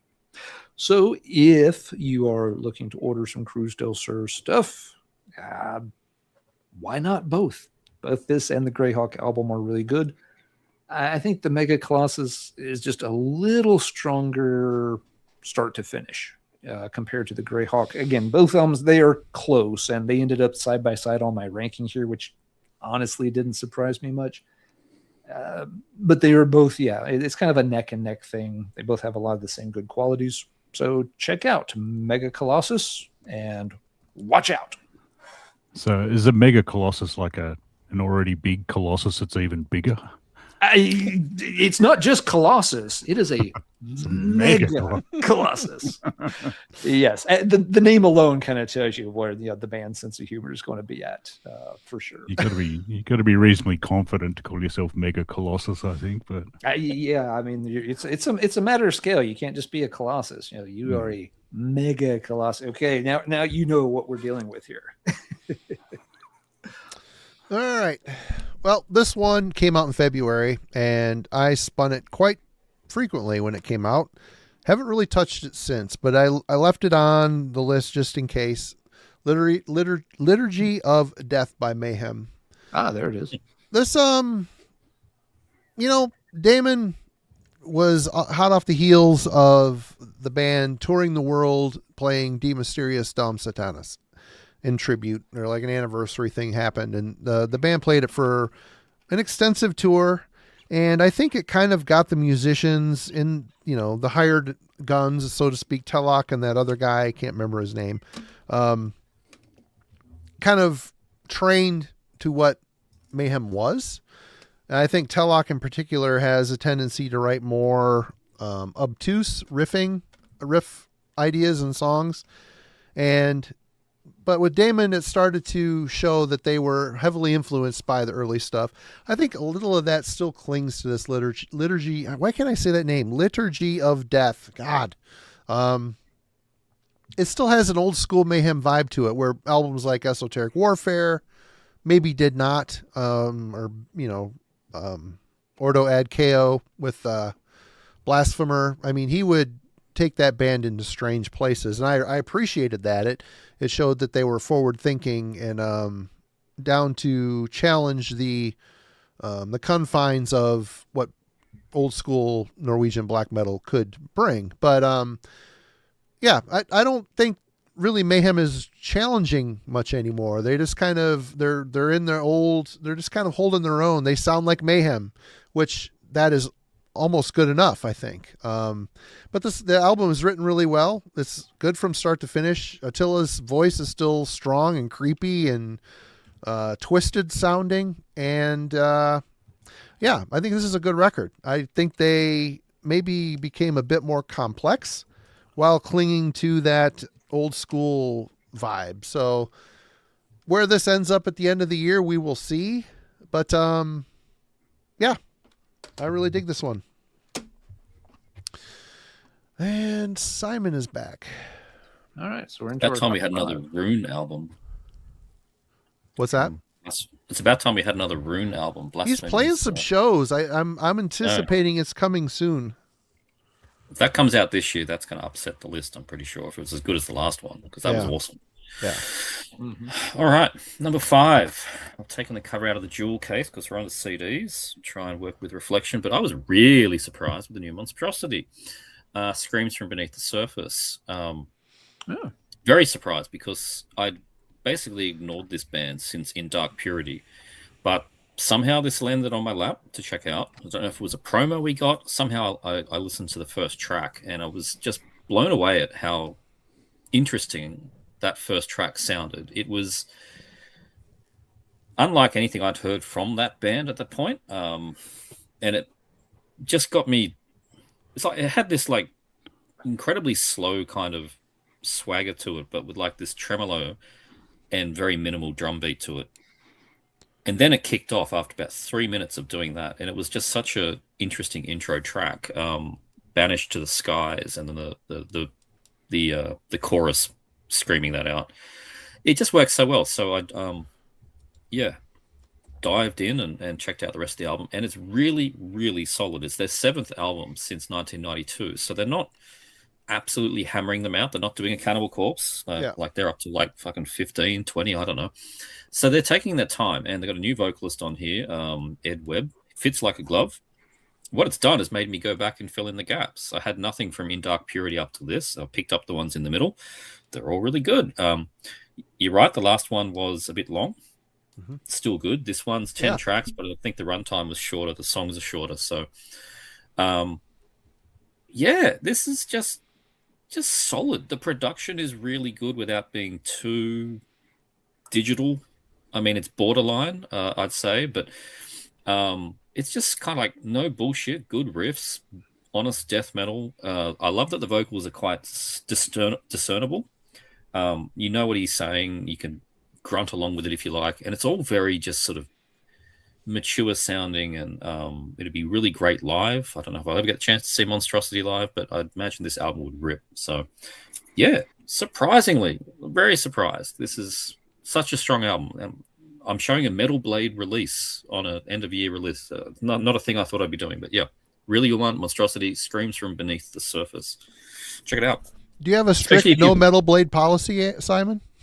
No, but it's just like, how often do I pick stuff from like top, the major labels or something? It just doesn't what am I going to do? Like 6 feet under? I mean, sold out, man. I know, right? Gotta throw my crypt worm in the bin. I mean, here I am with all this sold out stuff. Yeah, anyway, we see what Simon's really about. Meisako do Poser. Metal Blade. More like metal sucks. Anyway. Good album. Like this Monstrosity. Really, really strong. Surprisingly. All right. Geoff, do you have any Metal Blade in your collection here, or do you have standards? No, I don't think so. Let me just quickly scroll. No, it's all horrible underground crap. So, although the label that this one came out on is probably a reasonable sized one. Next up is Unearthly Rites with Tortural Symphony of the Flesh.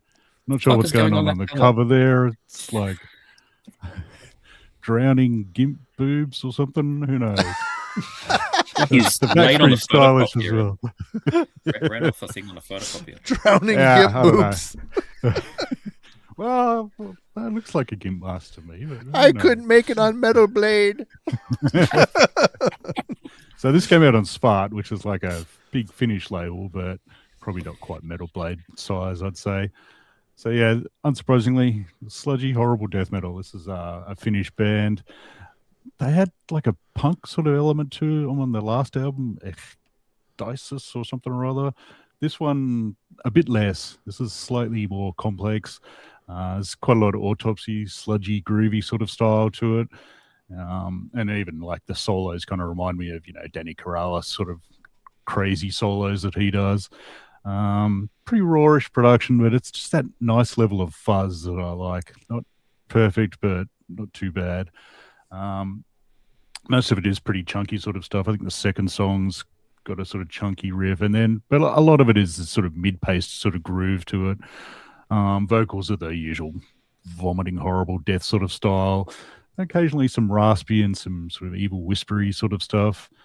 I really like, Absurd Transgression has like a Coffins kind of feel to it. It's probably another band that would be similar to this.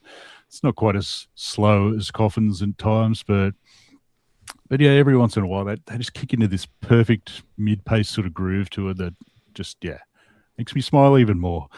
I think it's Ignis Fatus has that on it. So yeah, this is a band I'd never heard of. I mean, it's only their second album, so they haven't been around forever, and I think the main guy's got or at least one of them is in Dome Runner. It's like a industrial metal band that I keep meaning to check out. So probably young lads, I'd say, doing damn good stuff. So yeah, horrible sludgy death metal sort of stuff.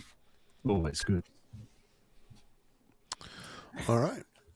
Looks like Typo is going to copyright Drowning Gimp Boobs. So if I want to get that on a T-shirt, better do it quick. Get them while you can. Royalties. Coming to Metal Blade 2027, everybody. Did someone say Metal Blade? Stealing Simon's fifth pick. Monstrosity, yeah. I threw out standards a long time ago. I shop at Goodwill, so you get what you can, and I'm getting this album for sure. This is immediately impressed me. Like Simon, I checked out the promo. The first song, Banished to the Skies, blew me away. Like I was totally impressed with just the guitar riff writing, the way that the song built, the way that the guitar kind of cut through the mix, and just the tone of it was so like refreshing and cool. And yeah, Alan, you guys did the best songs of like 2010 to 2026, and you already mentioned Banished to the Skies on that list, and I 100% back that. I think years from now, people will talk about Banished to the Skies as like just a high watermark for death metal of this year and maybe this decade. Like this album, I think, is that good. It's the guitar writing to me. This is a guitar riff album. It's the riffs are sharp. They're like borderline technical while still balancing out a serious melodious aspect as well. So they're memorable, but have that sharp technical edge to them. And then the guitar solos are probably some of the best guitar solos I've heard all year. Each song has a phenomenal guitar solo. The best one being in Spiral. I love the solo in that track. But yeah, this is an album that's just been growing on me every single listen. Like when I first heard it, I was like, okay, this will probably end up on my year-end list. And now I'm like, okay, this will probably end up high on my year-end list. And I think it could potentially still be in the top 10 or at least like the top 15 come December. So I just love how this album flows, and each song is, just has its own little piece of memorability for sure. So once again, third time tonight, Monstrosity screams from beneath the surface. Hey, Geoff, Carl was asking what your last choice was with the GIMP boobs. Whoops, wrong one. Unearthly Rights was the band. Tortural something, Tortural Just Symphony for of the GIMP boobs. Flesh. Sorry, I haven't. I'm old and geezerish and haven't managed to get into the chat properly. I think it'd probably kick me out if I tried. So You should be able to go Yeah. through it through StreamYard. You should be able to. I tried, but it just failed several times, and I didn't want to get kicked off. So, All right. I just added the band name to the chat for folks. cheers. Imp boobs. GIMP boobs. Just remember that. Alan. That's what you want in your search engine. So let's see what's in Geoff's search history today.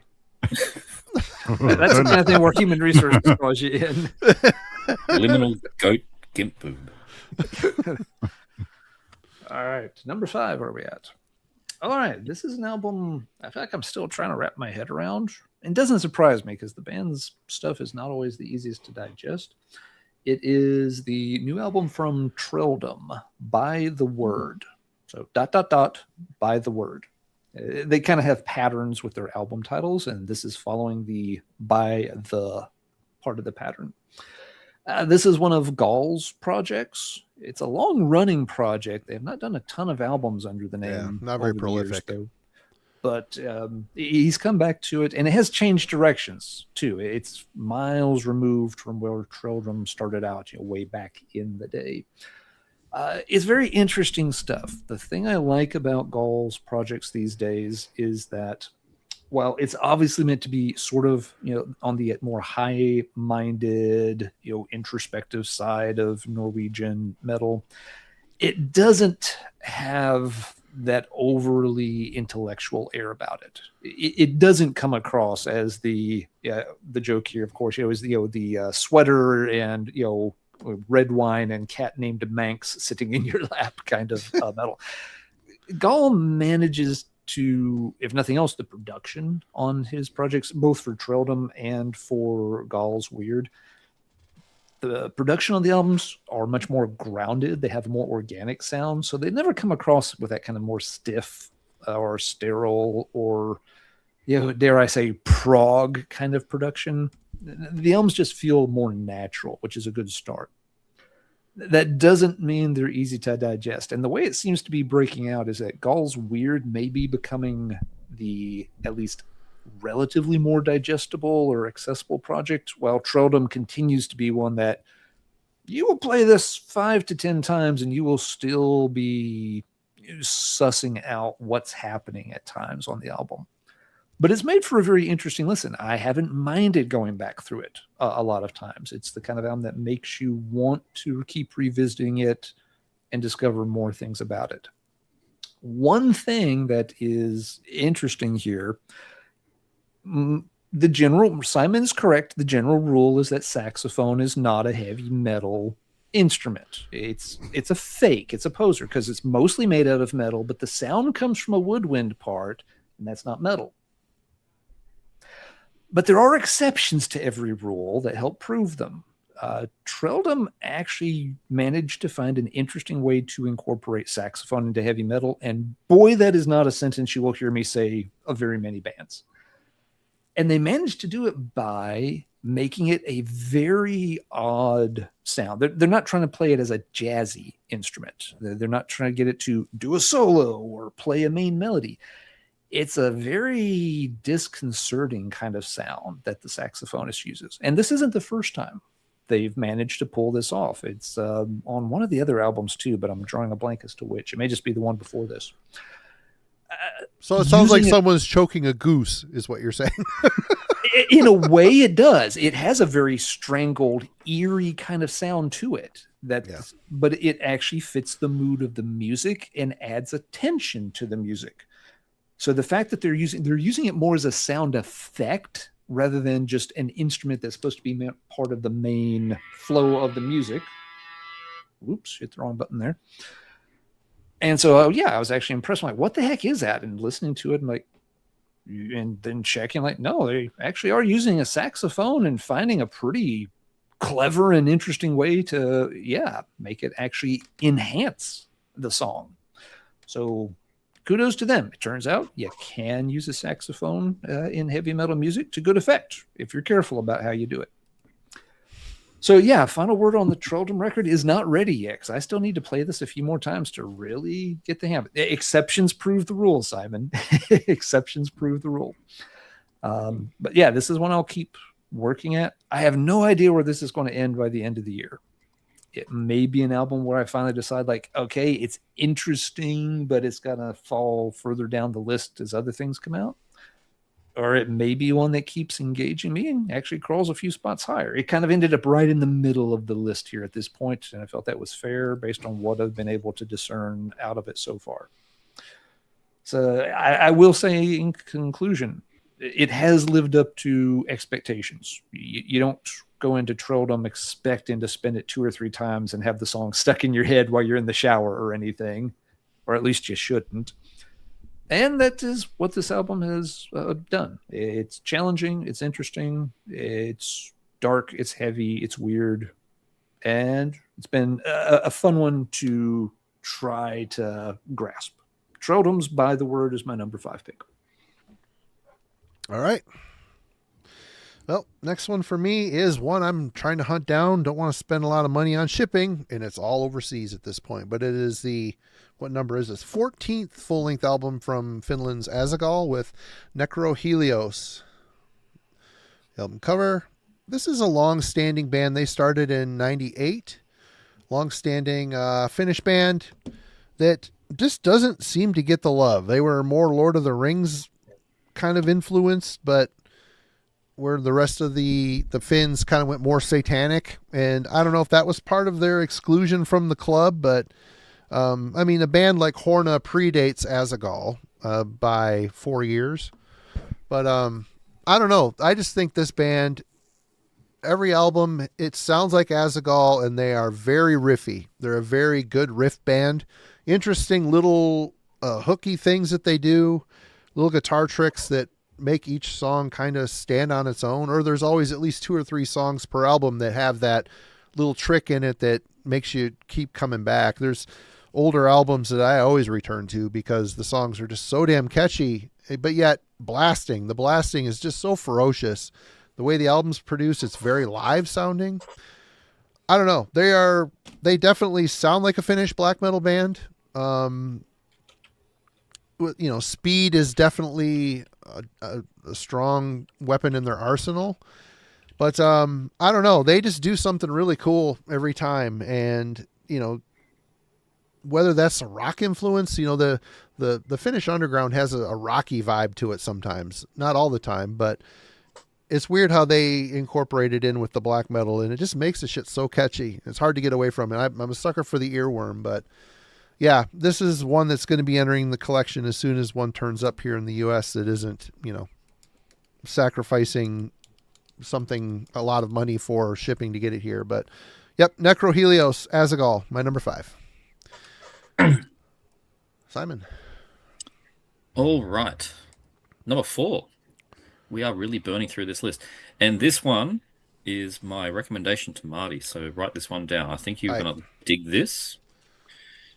This is Shine with Wrathcult, Shine, Shine, Wrathcult, out on Dark Descent.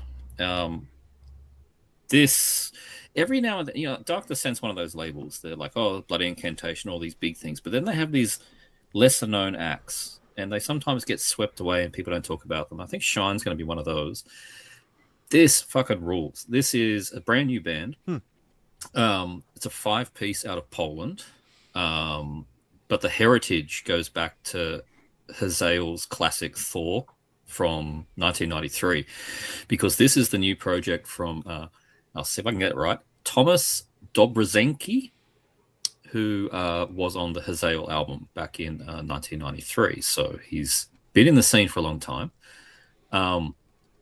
And Polish and death metal. So you kind of get a bit of a idea already. I mean, they've got a bit of a flavor with what they do there. But it's kind of got that 2000, like right on the nose, Satanica, Thelema 6 era kind of behemoth, but even down to the vocal style, right? But Hate, Vader, that kind of stuff for sure is in here. It is just fast, brutal, aggressive, full of hooks. It definitely has that Polish sound. There's no escaping it. It's just jam-packed of riffs. This is just riffs and riffs and fucking riffs. Yes, they're having a 30% off sale. Go, Joe, check it out. So no excuses, Marty. 30% off at Dark Descent. I just bought two other CDs while we were on the stream here. So there you go. Damn it. This is very mature sounding, and it's because it's the main songwriter and vocalist has been doing this stuff since the dawn of death metal. Absolutely fantastic, and I don't know what else to say about it. It's just completely catchy, but it is just devastating the whole way through. Polish death metal, just like how the Polish do it. So there you go. Cool cover too. Great logo. And on Dark Descent, Shine Wrath Cult. I've been kind of surprised how this has not left the CD player. It's just, I just play it all the time. It's absolutely fantastic. Nice. All right, Geoff. I've got to say, I really enjoyed the Death Doom show you guys did was it last week? Yeah. Mm-hmm. Yep. Pretty recently. Yep. It's a shame I missed it live because I would have asked, where the hell was Cathedral? Pretty sure. Did anyone do Forest of Equilibrium? I hate that record. I hate Bloody that record. disgrace. Oh. Anyway, I did definitely enjoy it, and I do like some Death Doom. So yeah, number 4 or whatever the hell we're up to is Funeral. We're in the Fs. Most of my next titles are Fs. This is actually an EP. This is it's only like 18 minutes long, so 2 songs for Doom band. This is Canadian kind of Death Doom or Funeral Doom. It's sort of, I don't know, kind of in between. It's like one of the members is in Sedimentum, a really excellent Canadian mostly sort of death doomy band. For the sound of these guys, Evoken, total Evoken worship, which is fine by me, which is why it's sort of in between. I can never quite pick whether Evoken a Funeral Doom or just Death Doom. Yeah, not that it really matters. It's all pretty pedantic, really. But yeah, these guys, really grand songs, lots of keyboards going on. So yeah, think Evoken, kind of the other American Death Doom ones like Morgian and Dusk. Hell of a lot of that. I really like that piano on like the first song, like at the end. It's all growls, like throaty sort of ones. They're still deep as hell, but not just, ridiculously deep. They do have the sort of cleanish guitars. It's not quite the Disembowelment level of clean guitars, but for the Disembowelment comparison, the second song does have some, I don't know if it's like, it's probably all just keyboards, but it sounds sort of like cello or double bass. Kind of reminds me of the classic Disembowelment song, Cerulean Transience of All My Imagined Shores, which is always a ripper. So, but yeah, the second song's probably my more favored one. It's the title track. Has like a sort of mega riff about 6 minutes in that's just tough as hell. So bloody good. So it is a 2-piece, and it's a drum machine, which I didn't realize until I actually looked at the back and it says drum programming. You really don't notice though, because it's not blasting or super fast rolls or anything. You really don't notice. The drum software these days, it's getting harder and harder to tell. Yeah, it just is. Some ones when it gets really fast, it's a bit too crisp. Yeah. But yeah, these guys, bloody awesome. This is the first thing they've done, so I'm very much looking forward to a whole album. Really, nothing particularly new, but hey, I can never get enough Death Doom / Funeral Doom. Look how grim that cover looks. Yeah. What's the name of that? Funelore, Funelore. What is it? The Dissolution of Consciousness. This came out on Misako and Oho, as per usual. Yeah, that's a really good. We should get a discount on that label. I heard that at the beginning of the year and kind of forgot about it, but it is, as you said, really solid. All right, now got it added to the chat. Okay, Logan. All right, number 4 is going to be a familiar pick. I think Geoff mentioned it already, but Ruins of Beverast, Temple Schlaf, or whatever. Awesome. Interesting take on the Ruins of Beverast sound. I won't say that I'm like the most familiar with their whole discography, but I've been following them basically since Blood Vaults, and I've gone back to Foul Seaman. And this is indeed their most accessible album. Like, there's no way around it. It sounds cleaner. You know, there's not the grime or the layers in the same way that you would think of, you know, like Phallus Semen or Blood Vaults, or hell, even the previous one, Thule Grimoire, which, you know, that one was a trip when that came out. I mean, I will say this for Ruins of Beverast, it takes about a year for me to wrap my head around what what they're trying to do. Like Thule Grimoire came out, and a year later, I was like, oh, I like this album now. That's crazy. So thank God this thing was released in January of this year, because by the time December rolls around, I'll hopefully have clicked fully with it. But what I do like, I love. I mean, it's the accessibility of it is almost a turnoff to a certain extent, because you're expecting to really have to plunge the depths with Ruins. And this one, everything's up front, and that means like the clean singing is as well. And there's no grim or dark production hiding the vocals. So if you're not a fan of the clean vocal performance, you might, you know, have a tough time with it, which it can be hit or miss sometimes. But for me, it's grown on me a lot, and I enjoy a lot of the melodies that are brought in, especially through the guitars. Like the first track, title track, Temple Schlaf, is got a really catchy guitar line, and a couple of the other tracks have these bombastic points in them that, you know, earlier on Ruins album would not have, you know, attempted. So it's cool to hear they're still growing. To me, this is still a different and unique slab for Ruins, and it's cool to just have another Ruins album, because this is not an every year occurrence. This is like a once every 5 or 8 years. So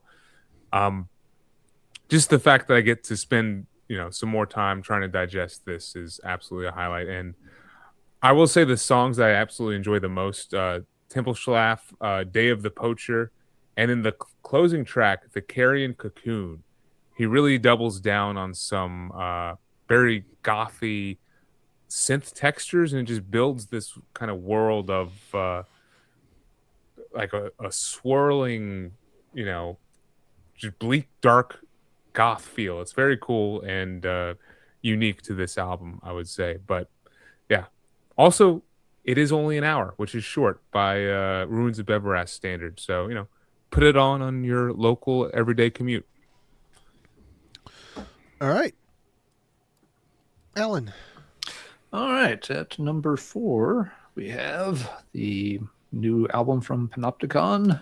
Not on my list, because I didn't want to make it feel like it was nepotism. Oh, that's fair. And the Weft as well. But anyway, Yep. Go ahead. But yeah, Det Hermskot Hurtet. Sorry for mangling the name a little bit. Your guess is as good as mine. But yeah, this one, I think there are some notable differences on this album compared to the previous 2 Panopticon albums. These 3 have been kind of, you know, a trilogy about the, you know, northern parts of Minnesota where Austin lives now. This album, one thing that's different is the song run times are reined in some. You have 3 tracks that hit the 12-minute mark, but they barely hit the 12-minute mark. There are no big 19 or 20-minute songs on here. It's not that those kind of songs are bad, but, you know, the previous album had some of those, and it felt like the songs were just going on for the sake of it. Like, you know, they were having fun doing it, and they just never hit the stop button when they were recording. You know, things here feel a bit tighter, which is nice. The production here is good. Not the last album, but the one before that. 2 albums back, you know, the vocals, you know, Austin was still burying the vocals too much in the mix. Everything here sounds much better. It's better balanced.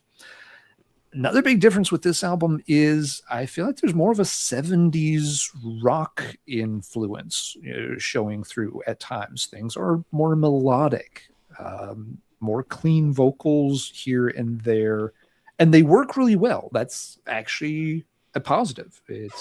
It took me a few listens to get used to it, because the first time or 2, 3 was, I was like, wow, some of this stuff is actually much more mellow than I would expect. But after a few listens, it really drew me in. And part of that, maybe it fits parts of the concept. You know, this is a concept album technically. So just having those cleaner, more mellow moments may fit into those parts of the story that's being told a bit better. But it also feels like sort of a natural evolution as well.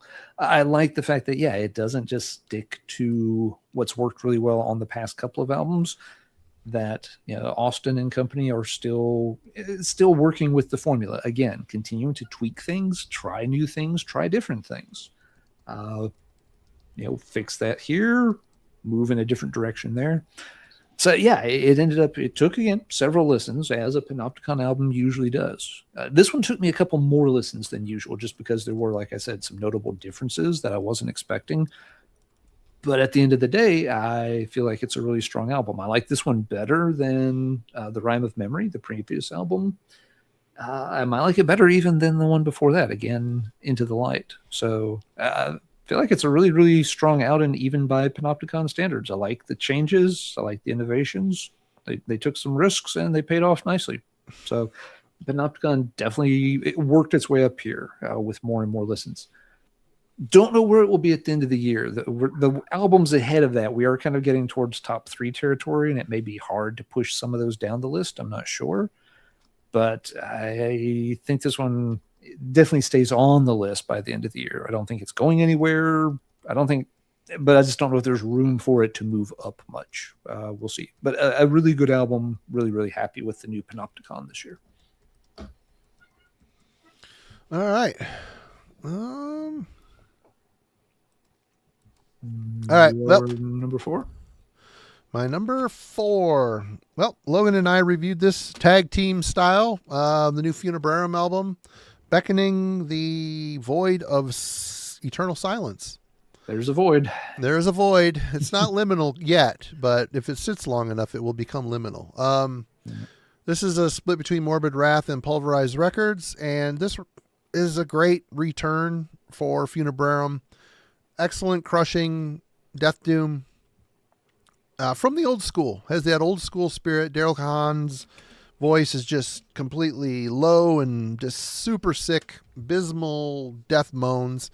The album, what makes this cool, sets it apart from a lot of others in the OSDM scene, is I really like there's a aura of horrorphonic synth work on here that kind of paints a creepy picture in the background of this material, and the riffs are really well done. They've got the guitar player that is also in Worm. I cannot remember his name. He was also in Cathelist, and he has another band that he just put out something with. I can't remember the name of that either, but he's Phil an absolute. Tuga. What's that? Phil Tuga. Yep, that's it. Phil Tuga. He absolutely shredder guitar player, which this type of music, it could be out of place, but somehow it works. He makes it work on here, and if anything, it breathes a little bit of excitement and variety into the crushing din of this record. But I don't know. I was really glad to hear the band back. Have all their stuff except a 7-inch, I think, and a split. And it's just good crushing U.S. death doom. If you like bands I think of bands like Evoken, they fit in with Evoken, but I think Evoken is a little bit more cinematic. But definitely sits alongside bands like Disma. That style. Just a good old school crushing, slow chugging, filthy death doom.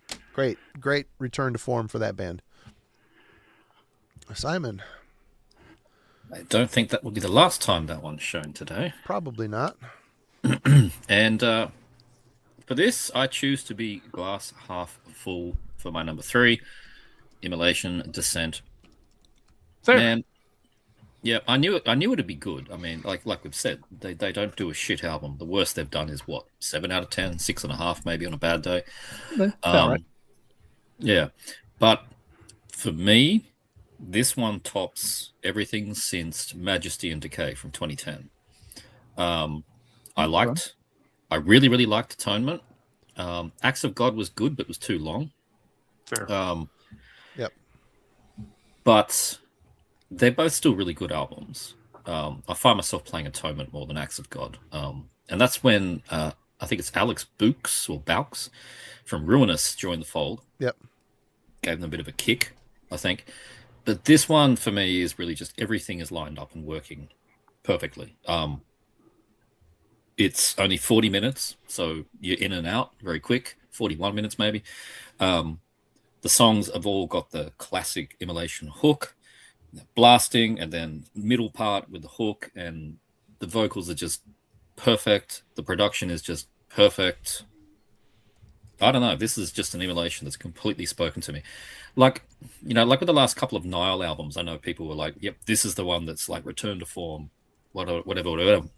But with this Immolation, for me, yeah, this is like the best thing I've heard from them in 15 years. So I am very, very happy with this one. It is devastating, but memorable. As you'd expect, Ross and Robert sound very revitalized on this. The song particularly is one called Host. That one just stood out to me. That was just doing everything that I wanted from an Immolation song. But ultimately, this is very, very consistent, and it's been getting an absolute thrashing. Absolutely love it. And, classic cover, proper logo, not the stupid font. I mean, it's just everything's right about this album. So, yeah, Immolation, Descent, a very strong number 3 for me. I'm curious who does the writing in that band, if they let Alex write any songs or if it's all Bob and Ross. Good question.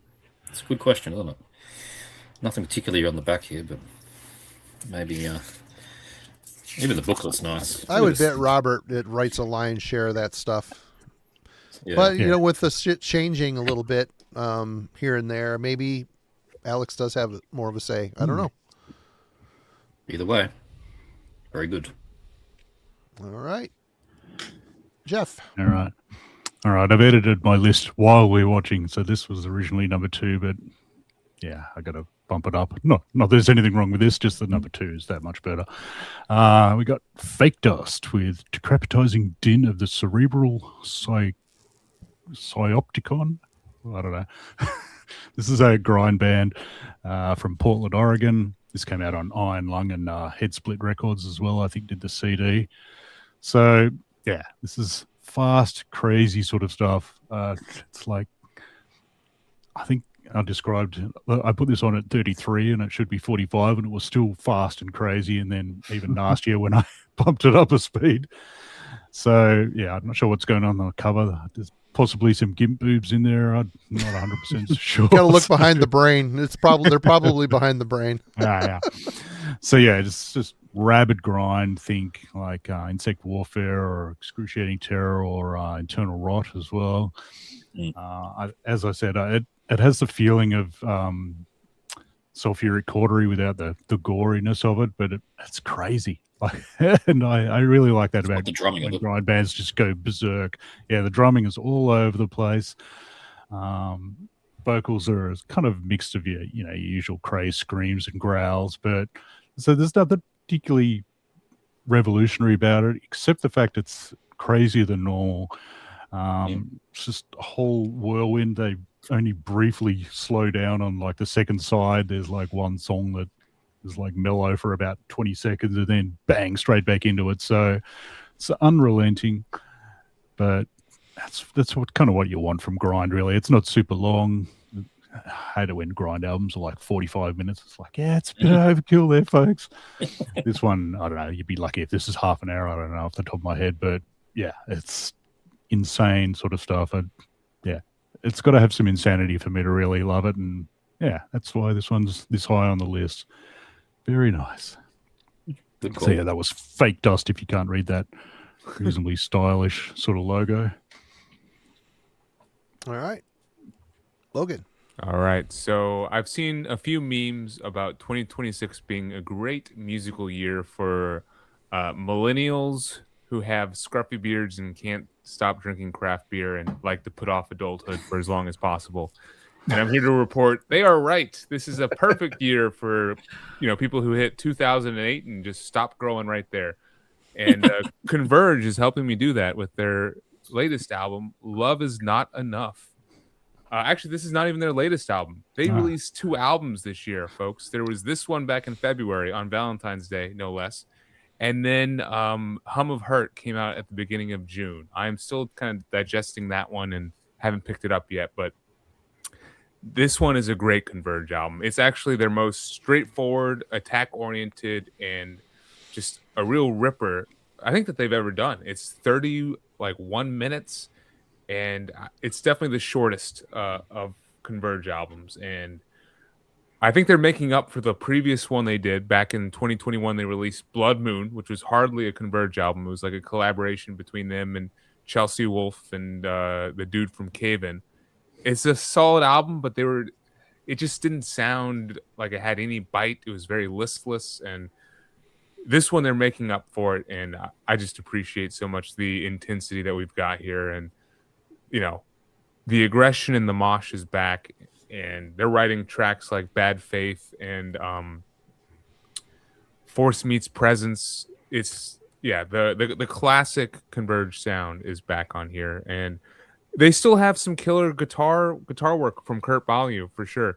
He still is writing these very intricate, memorable guitar lines, and I especially love how this album flows, because it's the first 7 tracks fly by in basically 18 minutes.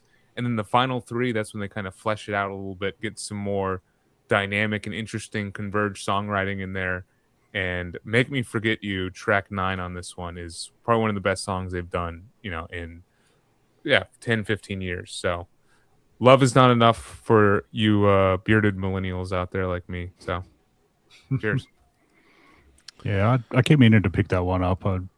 I've listened to I don't know about the newer one though, the Hum of Hurt or whatever. That did not grab me as much, I gotta say.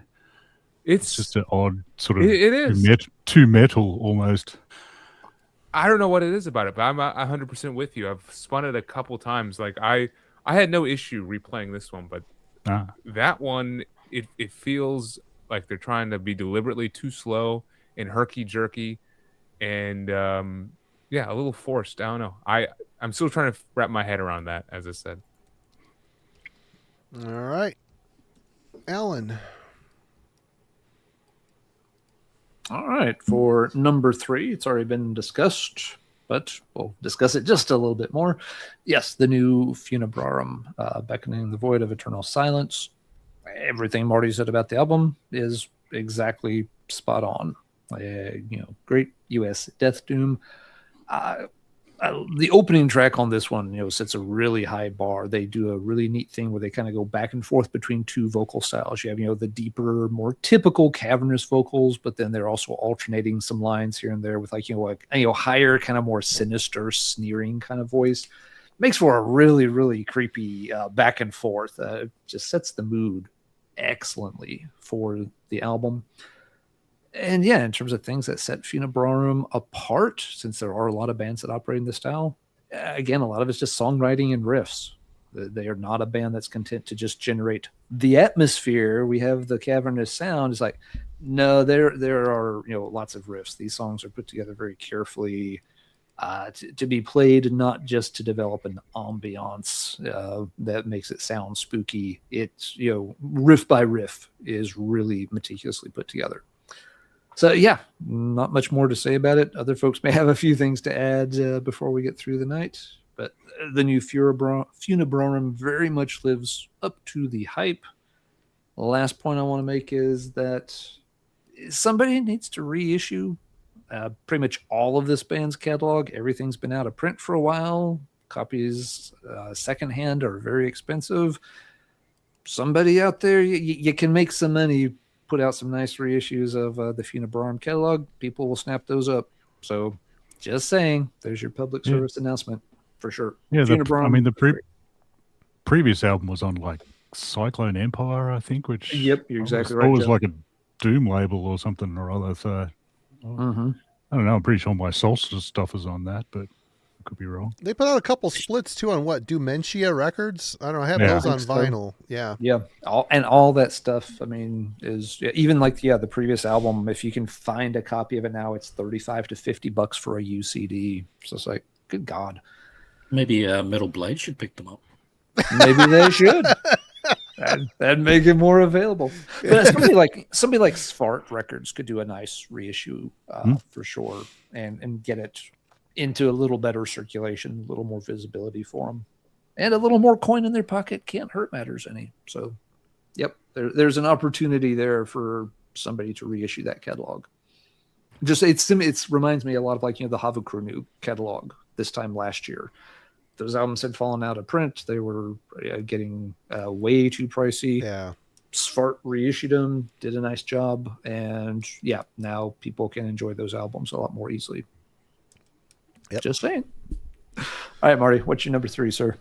All right. Well, at the gates, The Ghost of a Future Dead. There it is. Very awesome review on the channel. Mike, our buddy Mike Seatown, did for us. Go check that out if you want a very in-depth glimpse into this record. This is the first At the Gates record I've loved since Slaughter of the Soul.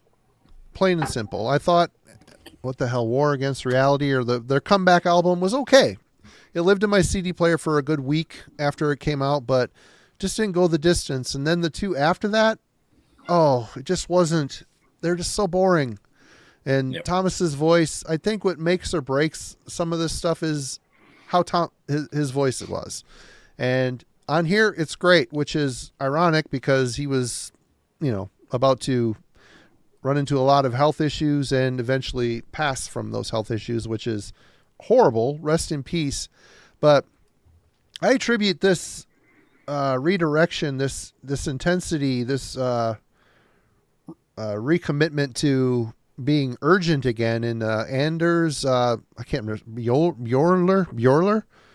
The twins are essentially back together. He came back in the band, and these songs rip, man. They're so catchy. There's so many dynamics, and the way each song has like a peak and a valley to it, and they keep you kind of at the edge of your seat.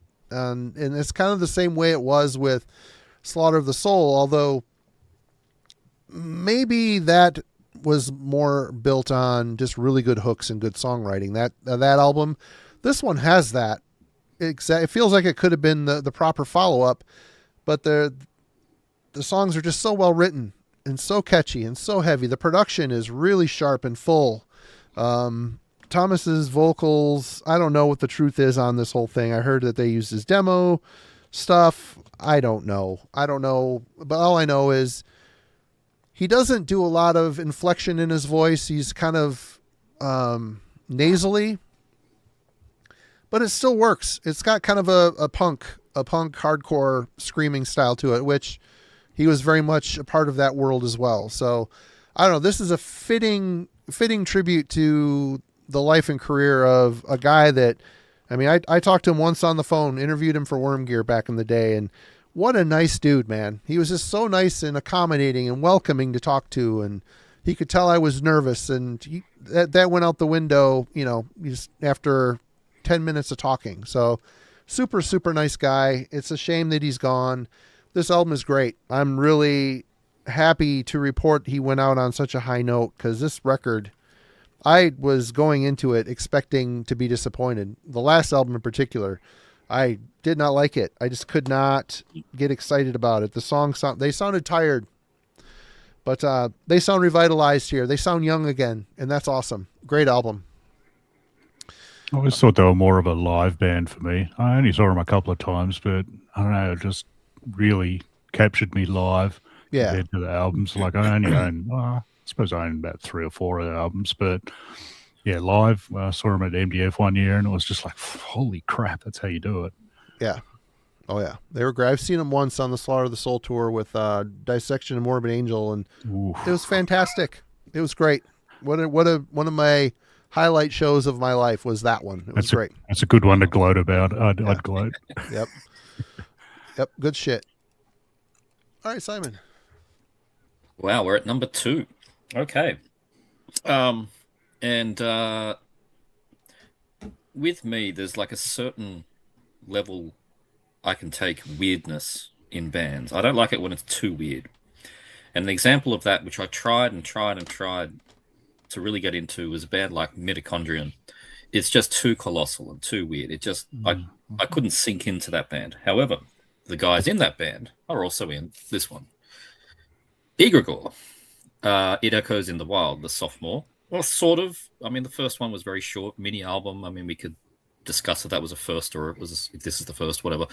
But this rules. This is the successor to the band Orok, who were also really good. Also, that kind of weird thing. Canada so you get that. But these guys sit somewhere between the chasm and negative plane. It's an interesting mix. They've got the Morbid Angel riffs kind of on one side, but then like Mortuary Drape riffs on the other side. And then a whole lot of Stargazer. And that's kind of where Egregore is. But again, it has that very dry and angry sound like an Invictus Records band, like Aberration, but it's also very full and dynamic with lots of progressive leanings. I like the band so much, I sent Geoff a copy of the CD and told him he had to, I think, stuff it up his anus, I think is what I wrote on that. Yep, which I hope he did. Finally got it out. So that was put down under is what you're saying? Like a bam. But this one is awesome. And they did really well with the video clip for this, which is equal parts cheesy and awesome. You've got to check out the clip for Stare into the Vortex. And that's stare as in staircase. And that's the chorus. It's so cheap, but it's awesome. And that particular song hit me the same way that Bolzer did with Entranced by the Wolf Shook. That kind of just sort of iconic, just this is going to last a while. Real highlight for the genre, I think. So I love this album, and I don't want to go through it all in here, but the presentation in here, everything inside is fantastic as well. So, Egregore, it's just weird enough. It's on $20 simp in, so easy to get. For me, it is what I want from something like Mitochondrion, but I'm just not clever enough to get into that band. I can wrap my brain cells around Egregore, so check it out. It echoes in the wild. I think the Stargazer comparison's a good one with those guys. It's definitely good. Yeah, I think it is. Particularly the latest stuff. I think, good band. All right, Geoff. I just realised it's me. All right, we go to the third of my bodgy printed off album covers. This is Feetorum, is how I'll pronounce it. Oh, there we go. Incongruous Forms of Ever-Growing Rot. This came out on Everlasting Spew. The CD's been out for a while. The record isn't coming out until like late August, but I really like that cover art, so I want it on record. So I'll have to put up a digital for a while. This is Danish Death Doom. Kind of reminds me of kind of like Dead Congregation, but with more slower moments. Also a good chunk of sort of crypts as well. They have some really good chunky rhythmic sort of moments. I don't know, they do it really well. It's really quite varied. There's a lot of changes, but they do it really smoothly, and this is like a pretty newish band as well, so the fact they can do it so smoothly, changing from slow to fast but really smoothly, it's a talent for a young band. Some good sort of tricky drumming on here as well. I think the song Mors Viatus has this sort of ethereal lead guitar sort of bit on it. It sounds really nice. Like they bring it back every once in a while, and it just adds quite a lot of class to it. So it is mostly Death Doomy sort of stuff, and this has just been creeping up and up my list, really. This was quite a bit higher before, but I just keep listening to it, and it's like, God damn, that's a good album. Both guitarists sing, so I don't know whose voice is what, but both of them have huge sort of raw sort of style to it.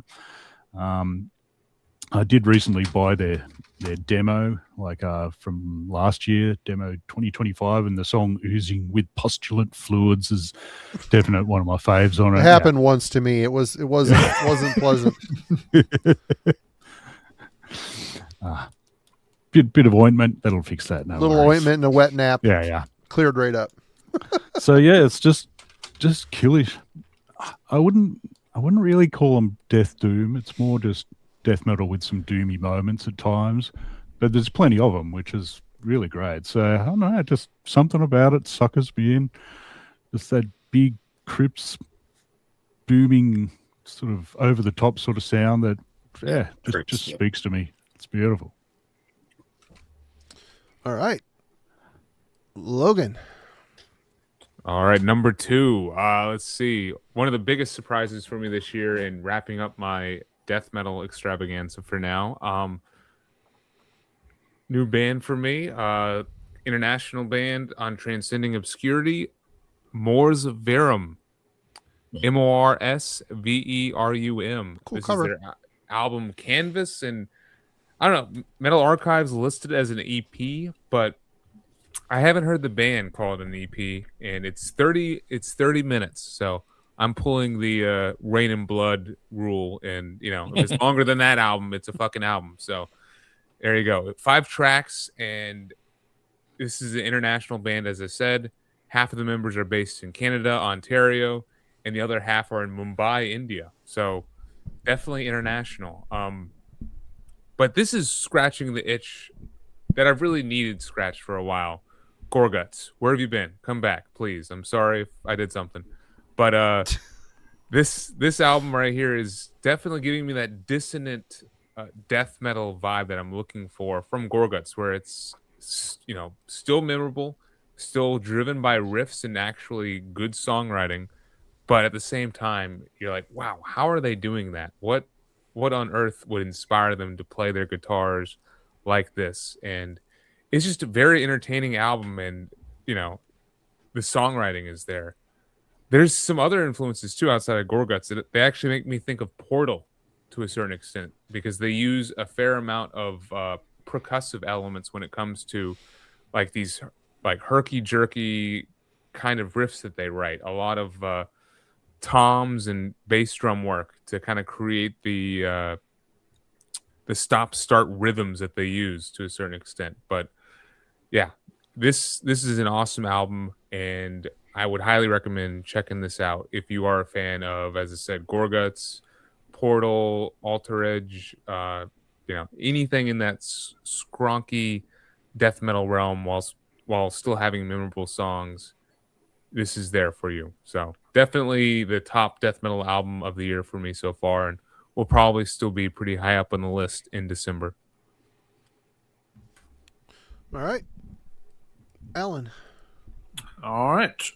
Number 2 band. I don't know a lot of their catalog, but the parts I do know I've really enjoyed. It is Green Carnation with let's get this right, a Dark Poem Part 2 Sanguis. They're doing a 3-part trilogy for a dark poem, and this is the 2nd volume of that. The 3rd one is coming out later this year. It's already announced with a release date. So kind of like Converge, we're going to get 2 Green Carnation albums this year. Several of the members here trace their roots back to In the Woods. In the Woods is still going, but hasn't really done anything very interesting in quite a long time. The reformation of that band kind of completely lost the magic they had on their original run of albums. But it's continued in some of the Green Carnation material. This album, again, it does the kind of thing I like these Norwegian bands to do, where they find the right balance between being progressive and challenging, but not sterile sounding. This is not at all an album you would listen to wearing a white turtleneck and drinking red wine. It's not in that camp whatsoever. It starts off, it has, this really warm 70s organ sound. It's just like, did they get John Lord to play the intro to this? Nah, they probably didn't, but they definitely were influenced by that. And it just sets the tone. The opening track is like 9 minutes long. That could be very daunting.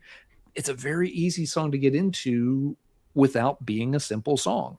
It's got a great melody. The vocal performance on here is outstanding. They typically have really, really good vocal performances on the albums I'm familiar with.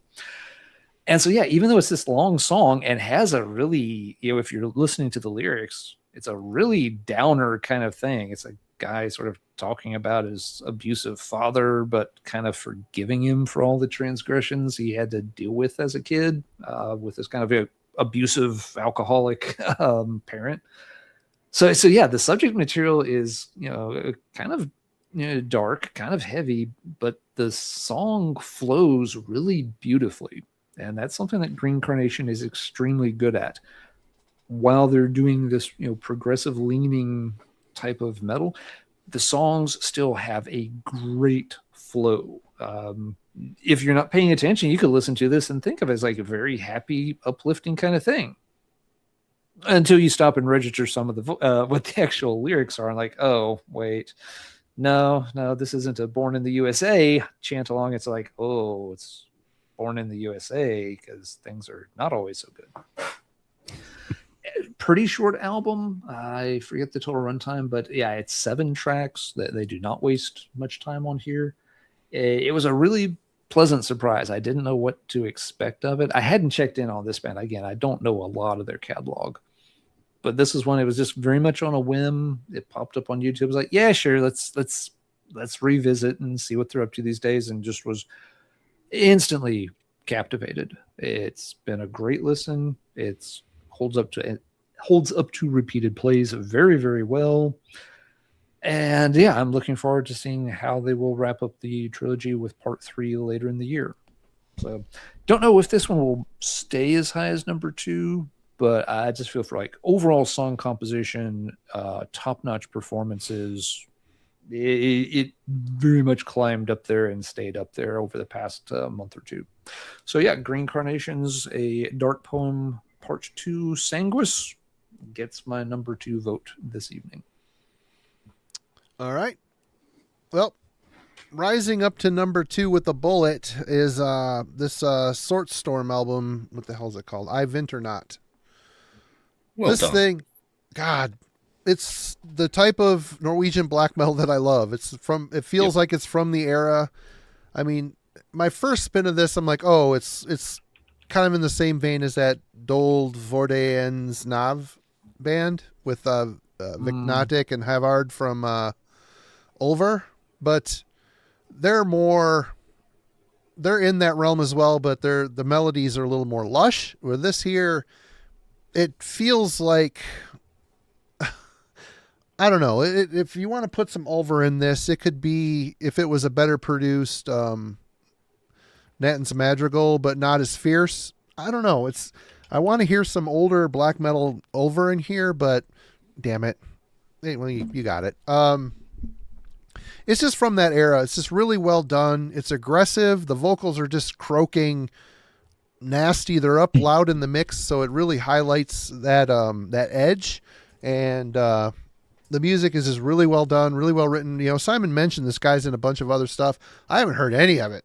I don't know if it's all killer, I'm interested. But yeah, I just ordered this on CD from Purity Through Fire while we were on stream here tonight. So it is not available in the States at all. I've been looking for it. It's not on Metal Detector. It's not on eBay.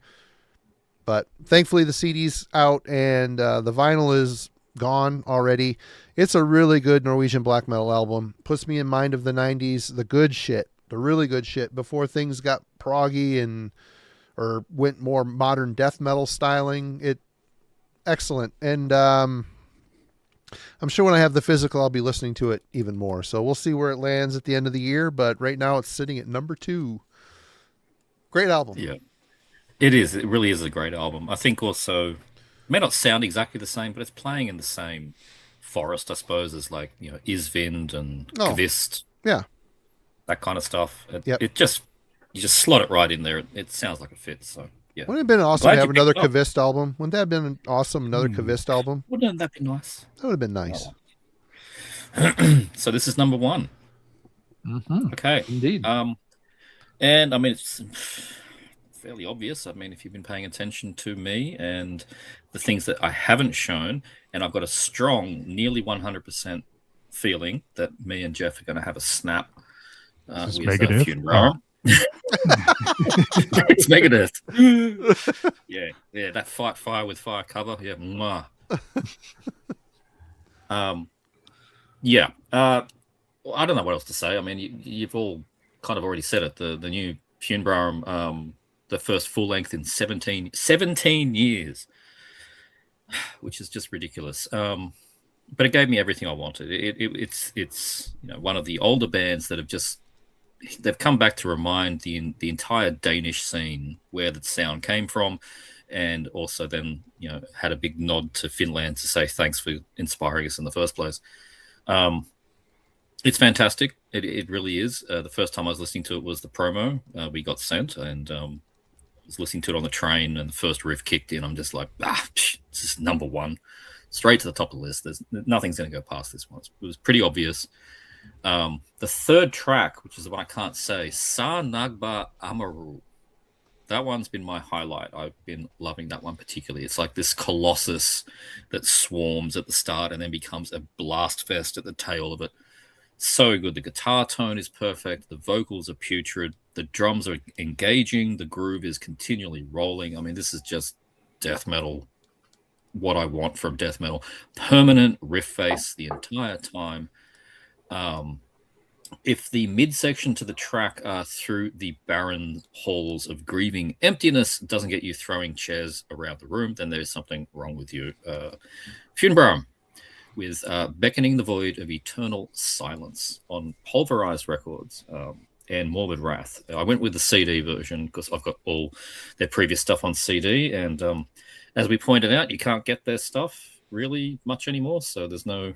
I'm not going to go on the vinyl shopping for all of their materials. I'm happy with the CD, but got a feeling someone else on this video is going to show us their collection right now. So, yep, one.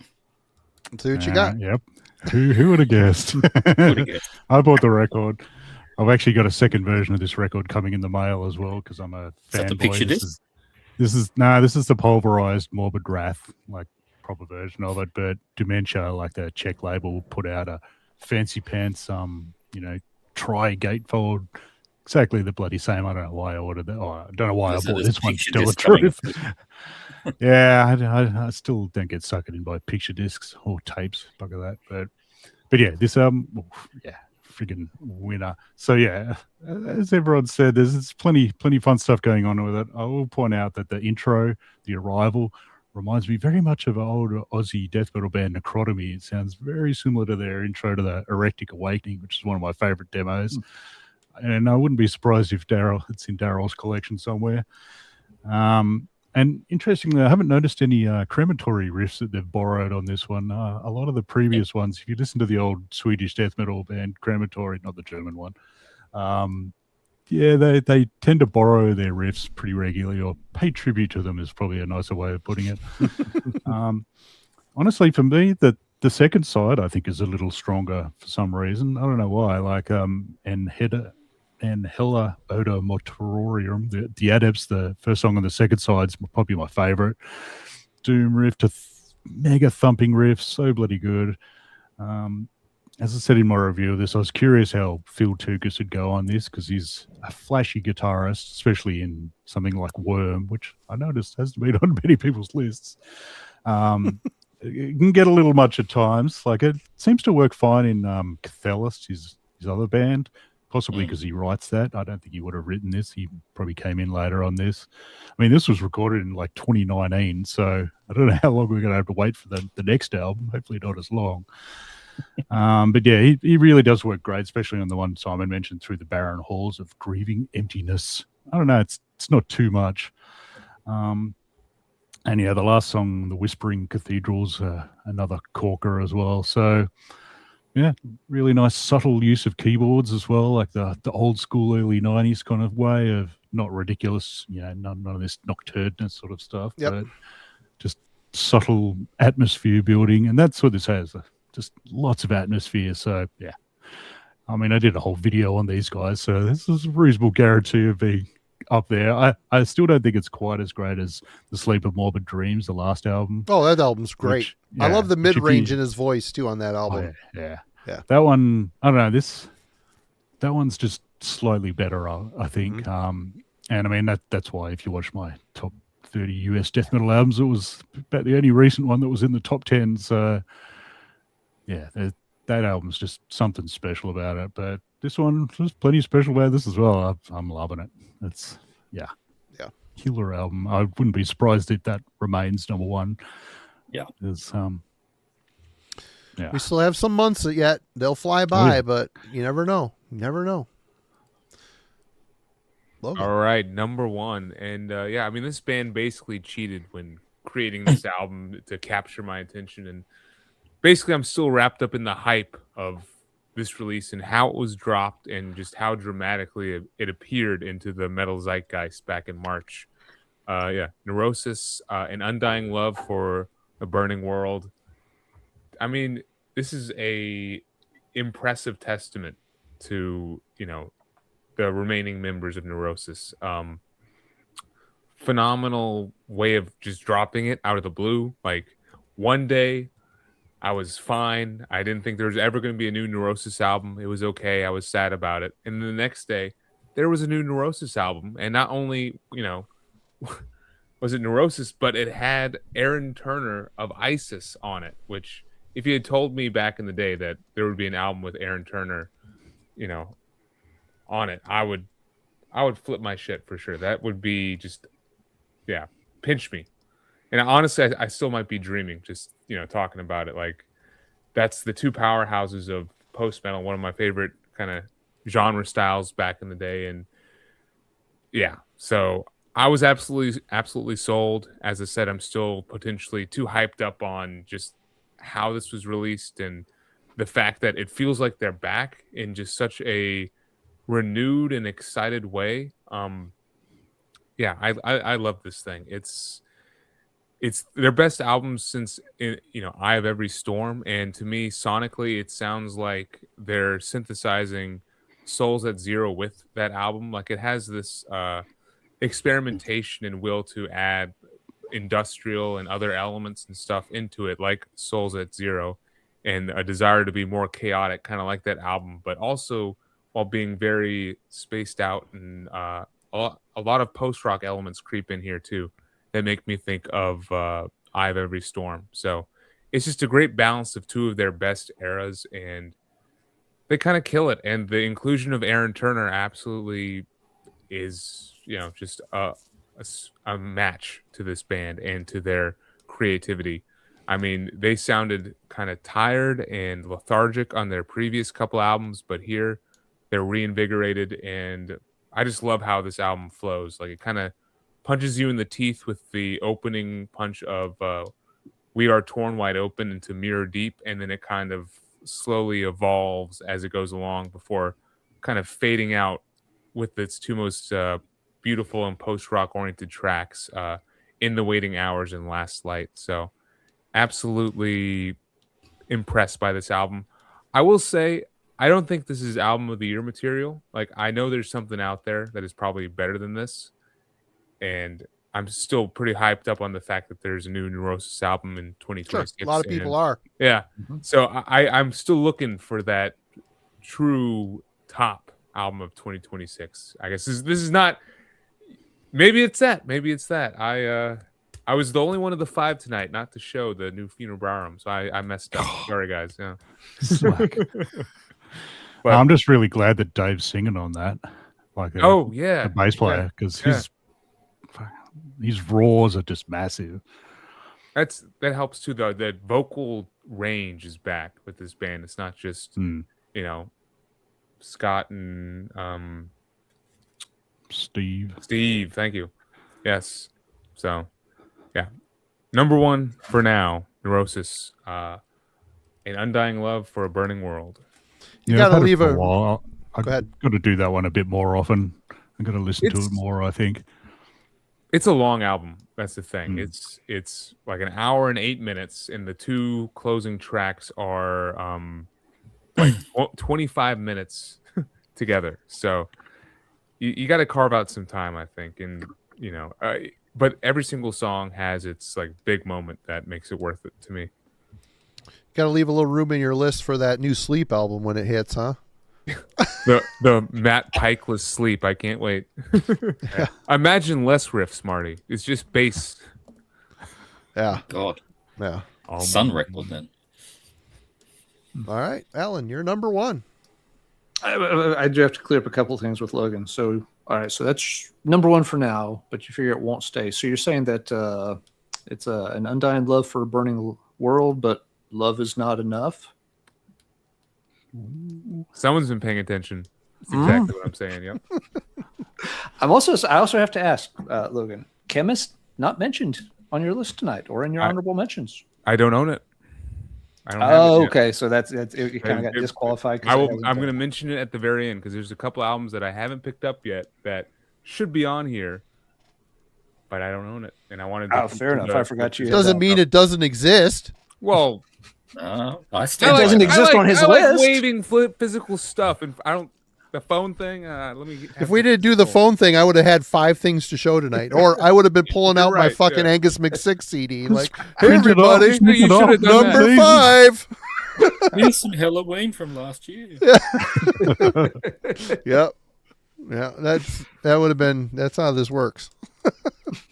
All right, Alan. All right, my number 1 has been mentioned a little bit this evening. It is the Monstrosity. Number 1. Holy Nice shit. one. Yes, it Holy is. shit. This has stayed in my playlist longer than anything else this year, Wow. and it's not even close. I mean, I've probably played this twice as much as the second closest album. And this was another one that was just kind of sure on a lark. It's there Yep. on the opening homepage of YouTube. Sure, someone's going to ask me what it sounds like this year. Let me play it once so I know what it sounds like. And it was just one of those like, oh shit. Yep. Haven't checked in on Monstrosity in a long time, had I? Monstrosity was kind of weird when I started looking at the history of their catalog. Like I think Simon, you made the point earlier, they're not all that prolific, and they've tended to drop new albums at times where I wasn't paying a lot of attention to new releases. Just random coincidence. So I had missed a lot of their catalog over the years. But Logan made the point. Just the opening track alone, "Banished to the Skies," and that was I think the lead single off of it too, with the video. Very captivating song. It really takes its time unfolding. You always expect top-notch performances from this band. They do a great job balancing. It's still always heavy. It's got, a Floridian death metal heft to it. But the technicality is always on display, not to the extent of like a cynic or an atheist where it really can overpower you if it's not your style. Monstrosity sits right there in between those two worlds, and they do it really, really well. The rest of the album is fantastic too. None of the other songs top the 6-minute mark, but they're all packed full of lots of stuff. Monstrosity is a band that really has mastered the art of put a lot of information into a small space. We don't need an 11-minute song to do all this. We can pack it all into 5 minutes and 30 seconds, and you'll love every damn second of it, and you'll have to play it and replay it and replay it to see what it's all about. But it doesn't sound dense. That's not the point. They're not just trying to make it into a block or wad of sound. It's all very well mapped out in terms of what's going to happen and when it's going to happen. Fantastic stuff. Simon, you mentioned that, they've got a new vocalist here. I really, really like his performance. He sounds a bit heavier, a bit deeper than the previous vocalist. So I think he adds a really good amount of ballast to the album so that when they're doing these really top-notch guitar solos and stuff, which are relatively clean, when they come back in with the vocals, he pulls it right back down that extra octave. It never feels like the band's going to be too melodic for anybody's liking. It's like, well, that solo is awfully mellow, awfully melodic. Here's the next verse, and you're right back down there in that deeper pocket where you want to be. Again, Monstrosity really knows how to exist in both of those parts of the death metal spectrum, like very few bands manage to pull off. Yeah, I also agree with what you and Marty have said earlier. The previous album was good, but it's a long listen. And so with this one, I feel like tightening up the runtime, new vocalist that's got a little more growl. It all just comes together fantastic. And so, this one, I just kept playing it and playing it and playing it and going back and replaying it. Will it stay number 1 at the end of the year? I don't know. My top 3 are very close tonight. If the Funebrarum keeps climbing back into my playlist, I might be right there with you and Geoff, and we might have a hat trick Funebrarum at the end of the year. If the Green Carnation keeps getting stuck in my head, it may climb above those two. Bottom line is it's been a really strong year for top-notch releases at this point. Usually there's like a clear 1, maybe 2 that are ahead of the pack. I'm kind of juggling these top 3, but for now, because it's gotten the most plays and is a very impressive album throughout, I will give number 1 to Monstrosity. And that means we have just one left to reveal, and that is Marty's number 1. All right. Well, my number 1 thus far is Immolation Descent. Alrighty. Everything that Alan said about this record, I would take word for word and apply it to Acts of God, the album that came before this one. I think that album was a pandemic album. It was long.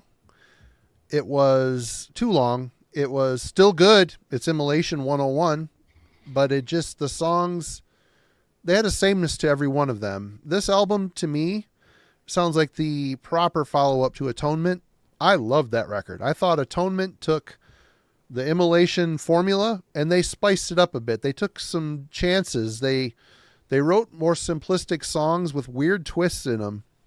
And though this doesn't experiment as much, it's still, there's a lot of room, there's a lot of space left in these songs. It isn't weird, obtuse riffs all the time. They do, of course, dip into that. That's part of their characteristic, but there's catchiness is replaced complexity, I think, on here. And I'm not saying, feel good rockin' type tunes. I'm just, there's heavier moments. There's each song has got a bit of a hook to it. Yeah. I don't know. This lived in my CD player for a month after I got it. I just could not believe how good and catchy and heavy this thing was. I love the production of it. It's full. Everything is got its own space in the mix. Ross is just right in the center of it all with his impending, deep, nasty blasphemies he's just spewing out all over the place. But this is a really good, well-written album. For an old band, they have not lost the old spirit. And sometimes you got to make things a little more simplistic to really stick with the listener. Too complex. That's my problem with bands like Cryptic Shift. I was supposed to review that for the channel. And I tried, and I tried, and I tried, and I tried. I'm like, holy shit, we got to be almost done. I'd still be in the first song. I'm like, this is an absolute mess. It's like improv jazz. It sounded, half that record sounds improvisational to me. Like they're making shit up on the spot to a blast beat. This isn't that. There's form, there's color, there's dynamics, and it's old school death metal heaviness. So far, it's my number 1 of the year. I think it's a great record. Good shit. Yeah. So there we go. All right. So, any closing thoughts or topics? Perhaps folks want to mention albums that are scheduled to come out later in the year that we're looking forward to, or albums that horribly disappointed you that you want to take a moment to slag on somebody before we go off. Yeah. Simon. I don't have anything I want to slag off, actually. Interesting. I'd have to think about that one. Oh, here we go. Hard Music is asking, Hard Music Oz is asking, Simon and Jeff, what are your favorite Aussie releases so far? And what are you both looking forward to before the end of the year? So far, I can't actually pin one that's a full length that I would be putting in this list, but I understand Golgotha Remains should have a new one this year. So I'm hoping that is this year. And doesn't become a 27. So if that's the case, then yeah, I'm looking forward to that. Was it Pestilential Shadows this year? Or was that last year? That was last year. Okay. Yeah, that was awesome. They're off touring Europe at the moment. So yeah, Ruins was mad last year. But speaking of Ruins, I mean, everyone's talked about the Ruins of Beverast. What's up with the release of that thing? I can't work it out. I've got the LP on its way. It came out in January. I don't understand what's going on with this thing. The CD's around, but was it delayed? I don't know. I've not listened to a note of it. I expect it to be similar to the last one and have some more typo in it, like we were saying, but I don't know. Something's happened with the LP. Maybe it was delayed. I don't know. But, I think it's shipping soon to me. Maybe it's a second press. I have no idea. But anyway, we'll see. But it's one that did annoy me because I missed it is the new Iron Firmament. Great black metal band, but unfortunately the hype got that one and it was sold out instantly, so don't have that. But I think the rest of the year, the MSUO roster is looking damn healthy. As Geoff pointed out, we've got a new Astriferous. The promo is great. That's coming out. The new Filth. Holy shit. they've earned their name. I mean, if you're going to call your band name Filth, you would hope it sounds like it. I've listened to the promo. God damn, that is a meaty sounding album. So I'm very much looking forward to that. Yeah, sold out instantly, and then there's a second press, took 100 years. I don't know what's going on with it, but I think it's finally coming. The new SNET, S-N-E-T, I think they're from the Czech Republic, I think, or Czechia, one of the two. I always get those two confused, but I think they're a Czech band. The new SNET, S-N-E-T, is also very meaty and coming. So, yeah, that's the stuff I'm looking forward to. The new Protrusion I need to get. There's lots of good stuff that I'm very much keen on, but lots of things haven't been announced yet as well. We got a lot of time. We'll see. Mm-hmm. All right. Geoff, how about you? For Australian stuff, the stuff I'm keen for upcoming stuff is Temple Nightside. I think they got a new album out this year probably on Iron Bonehead. Reekmind have an EP coming out soon. It's like a sludgy sort of band from Sydney. They're bloody killer. I'm pretty sure Cryptivore are putting an album out as well. Cool. Chris did share one track with me. They're a Queensland death metal band. Sort of sounds like Old Amorphous quite a bit. I'm hoping that comes out this year, so I'm very keen for that. It's a good year from South America again, as Nuclear Winter, like a Greek label, is putting out 3 new albums soon that I will order as soon as I can. New Rotten Tomb and Godless, both of them are Chilean bands. Sound pretty freaking nice, just nasty death metal sort of stuff. And Consecrations, like a British death doomy sort of band. Keen for that. I still haven't heard that Warning album in its entirety. Like I tried. Classic doom. Yeah. It's good. Okay, I'll give it a go. Apparently there's a new Godflesh album supposedly coming out this year. Probably one of the last. Yeah, I think Justin mentioned it when he was talking about his dramas with not being able to do Godflesh live. Apparently there's a new Archgoat coming out, which I'll always be keen for. Some horrible Finnish black metal. That filth is pretty damn filthy, and also thanks Simon for sending that Foss Septique. It's like a Danish gore grindy sort of band. Sounds very potential. And also the Static Abyss that was mentioned before by Bob. Thanks, keen for that. And also Bok, like a Spanish kind of sludgy death metal-y sort of band. I think they're bringing out an album this year, so very keen for that. As far as I did have a list of nopes of ones that didn't really grab me, which had Dark Throne on it, and that second Converge album, Hum of Hurt. I also had that Eternal Champion EP that really didn't do much for me. I was quite disappointed by that. That was a head scratcher. I didn't listen. I'm like, what the fuck is happening? I agree with you on that. Same here. Yeah. So I'm hoping there's a full album of slightly more normal tunes in the future. Who knows? Because I really like those first 2 albums. They're bloody killer. Also, that Melvin's Napalm Death compilation collaboration didn't do much for me. Yep. I gotta give it that was a hard full to listen to. really, but it was just like, what's going on here? Yeah. 6 Feet Under. Yeah, I tried. I gave it a go. I will say I've watched a couple live things, and he doesn't sound bad. I'm surprised. Oh, he doesn't sound bad. Anyway, go ahead. Sorry. And also, I did listen to the new Dimmu Borgir, and it was like, that's all right. Wasn't bad, but it wasn't great. I not gonna be buying that one, I don't think so. But yeah, that's about it for me. And I just wanted to say, nice T-shirt, Alan. Good old Utopia Records. Well, I figured with 2 Australians on the show tonight, I definitely should break this one out. And a big thanks to Lee for sending it over my way. That's where I got my Rain in Blood from when I was a young headbanger. So. Oh, nice. Wow. And plenty of other stuff as well. Yeah, I've deposited plenty of paychecks at Utopia. Yeah. Yeah, Lee's another one of our favorite Australians. So, cheers, Lee. Yeah. All right. Logan, how about you?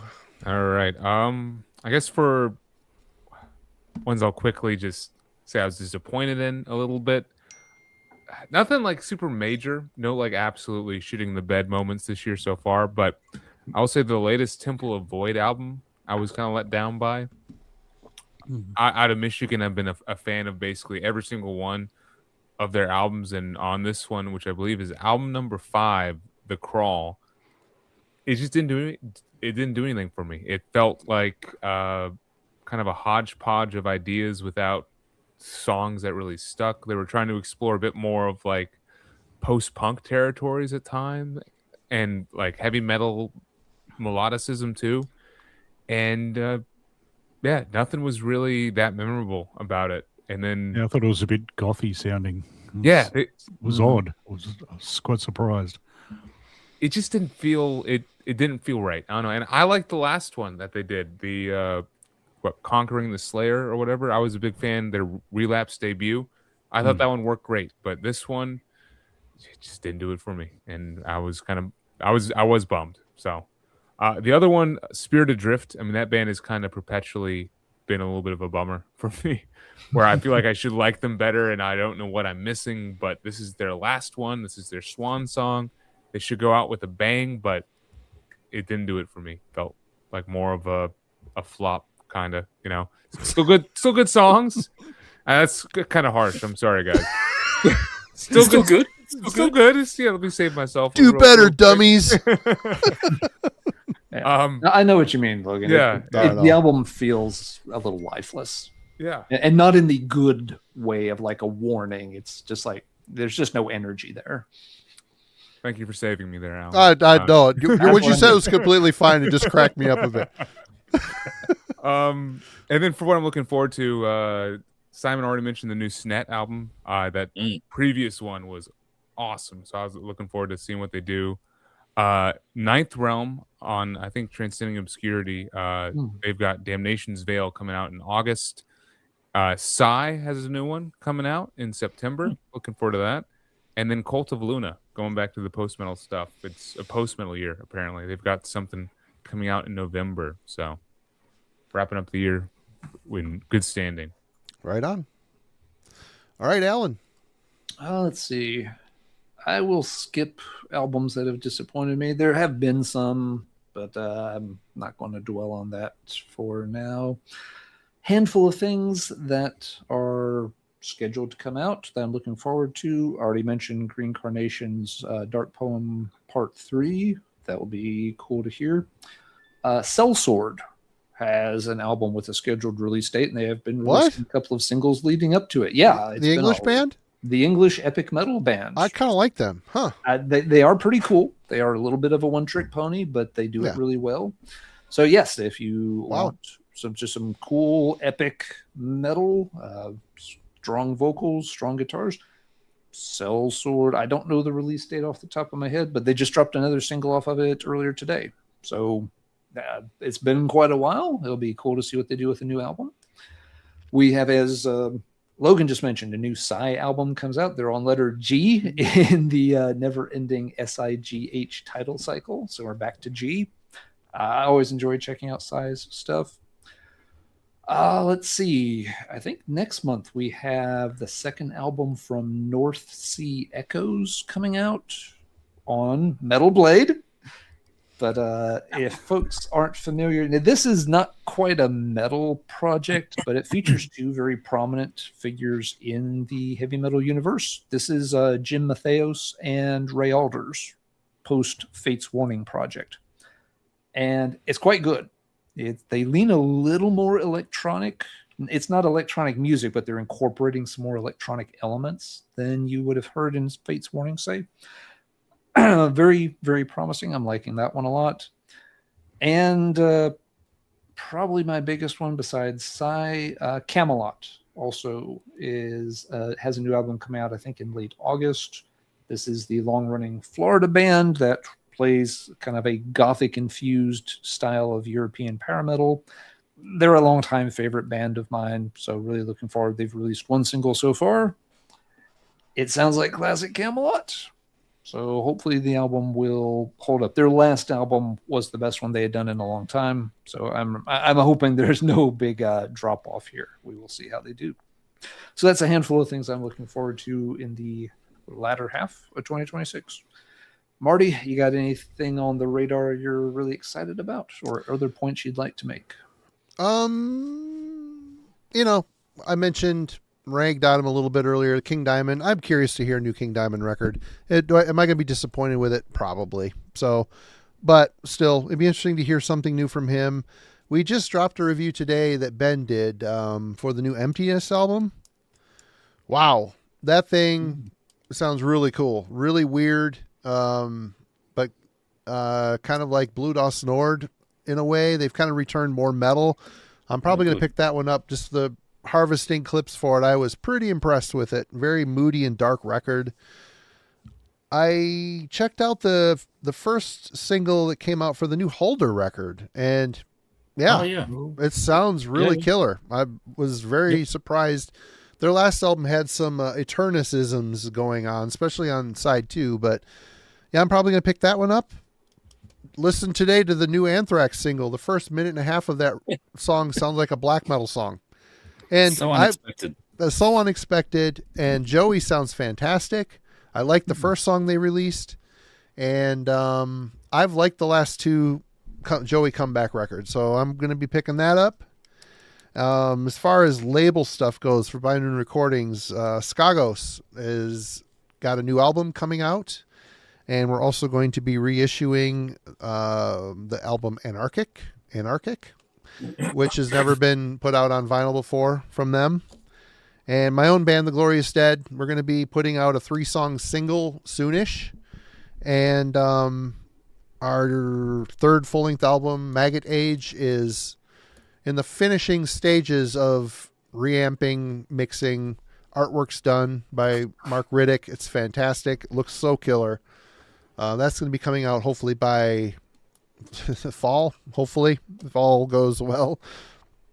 So I'll be pestering you all to check this out here sooner than later from us. So, yeah. And that's all I have really written down here. Although that Ruins of Beverast I need to check out. And also, apparently, I need to check out a band called Shine with Wrath Cult. Yes. So those are things I'm going to investigate. So, yeah, that's it.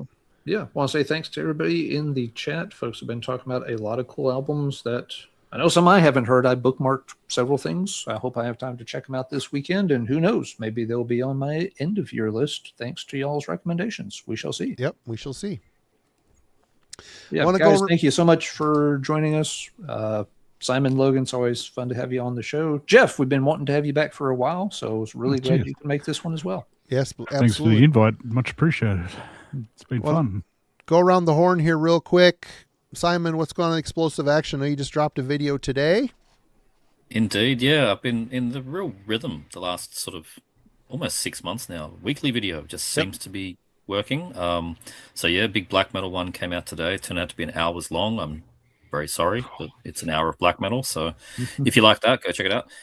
What I did find though is that there's a lot of catching up that I've been doing. Like there's a lot of 2025 albums that, like, you know, you get to this point in 2026 and you're like, oh shit, I missed all this stuff. So that's been happening. But I've got another video in the can as well for next weekend, going over stuff that I picked up from a local distro called Total War Records up in Queensland. Sort of mix of death metal, black metal, a lot of Invictus stuff.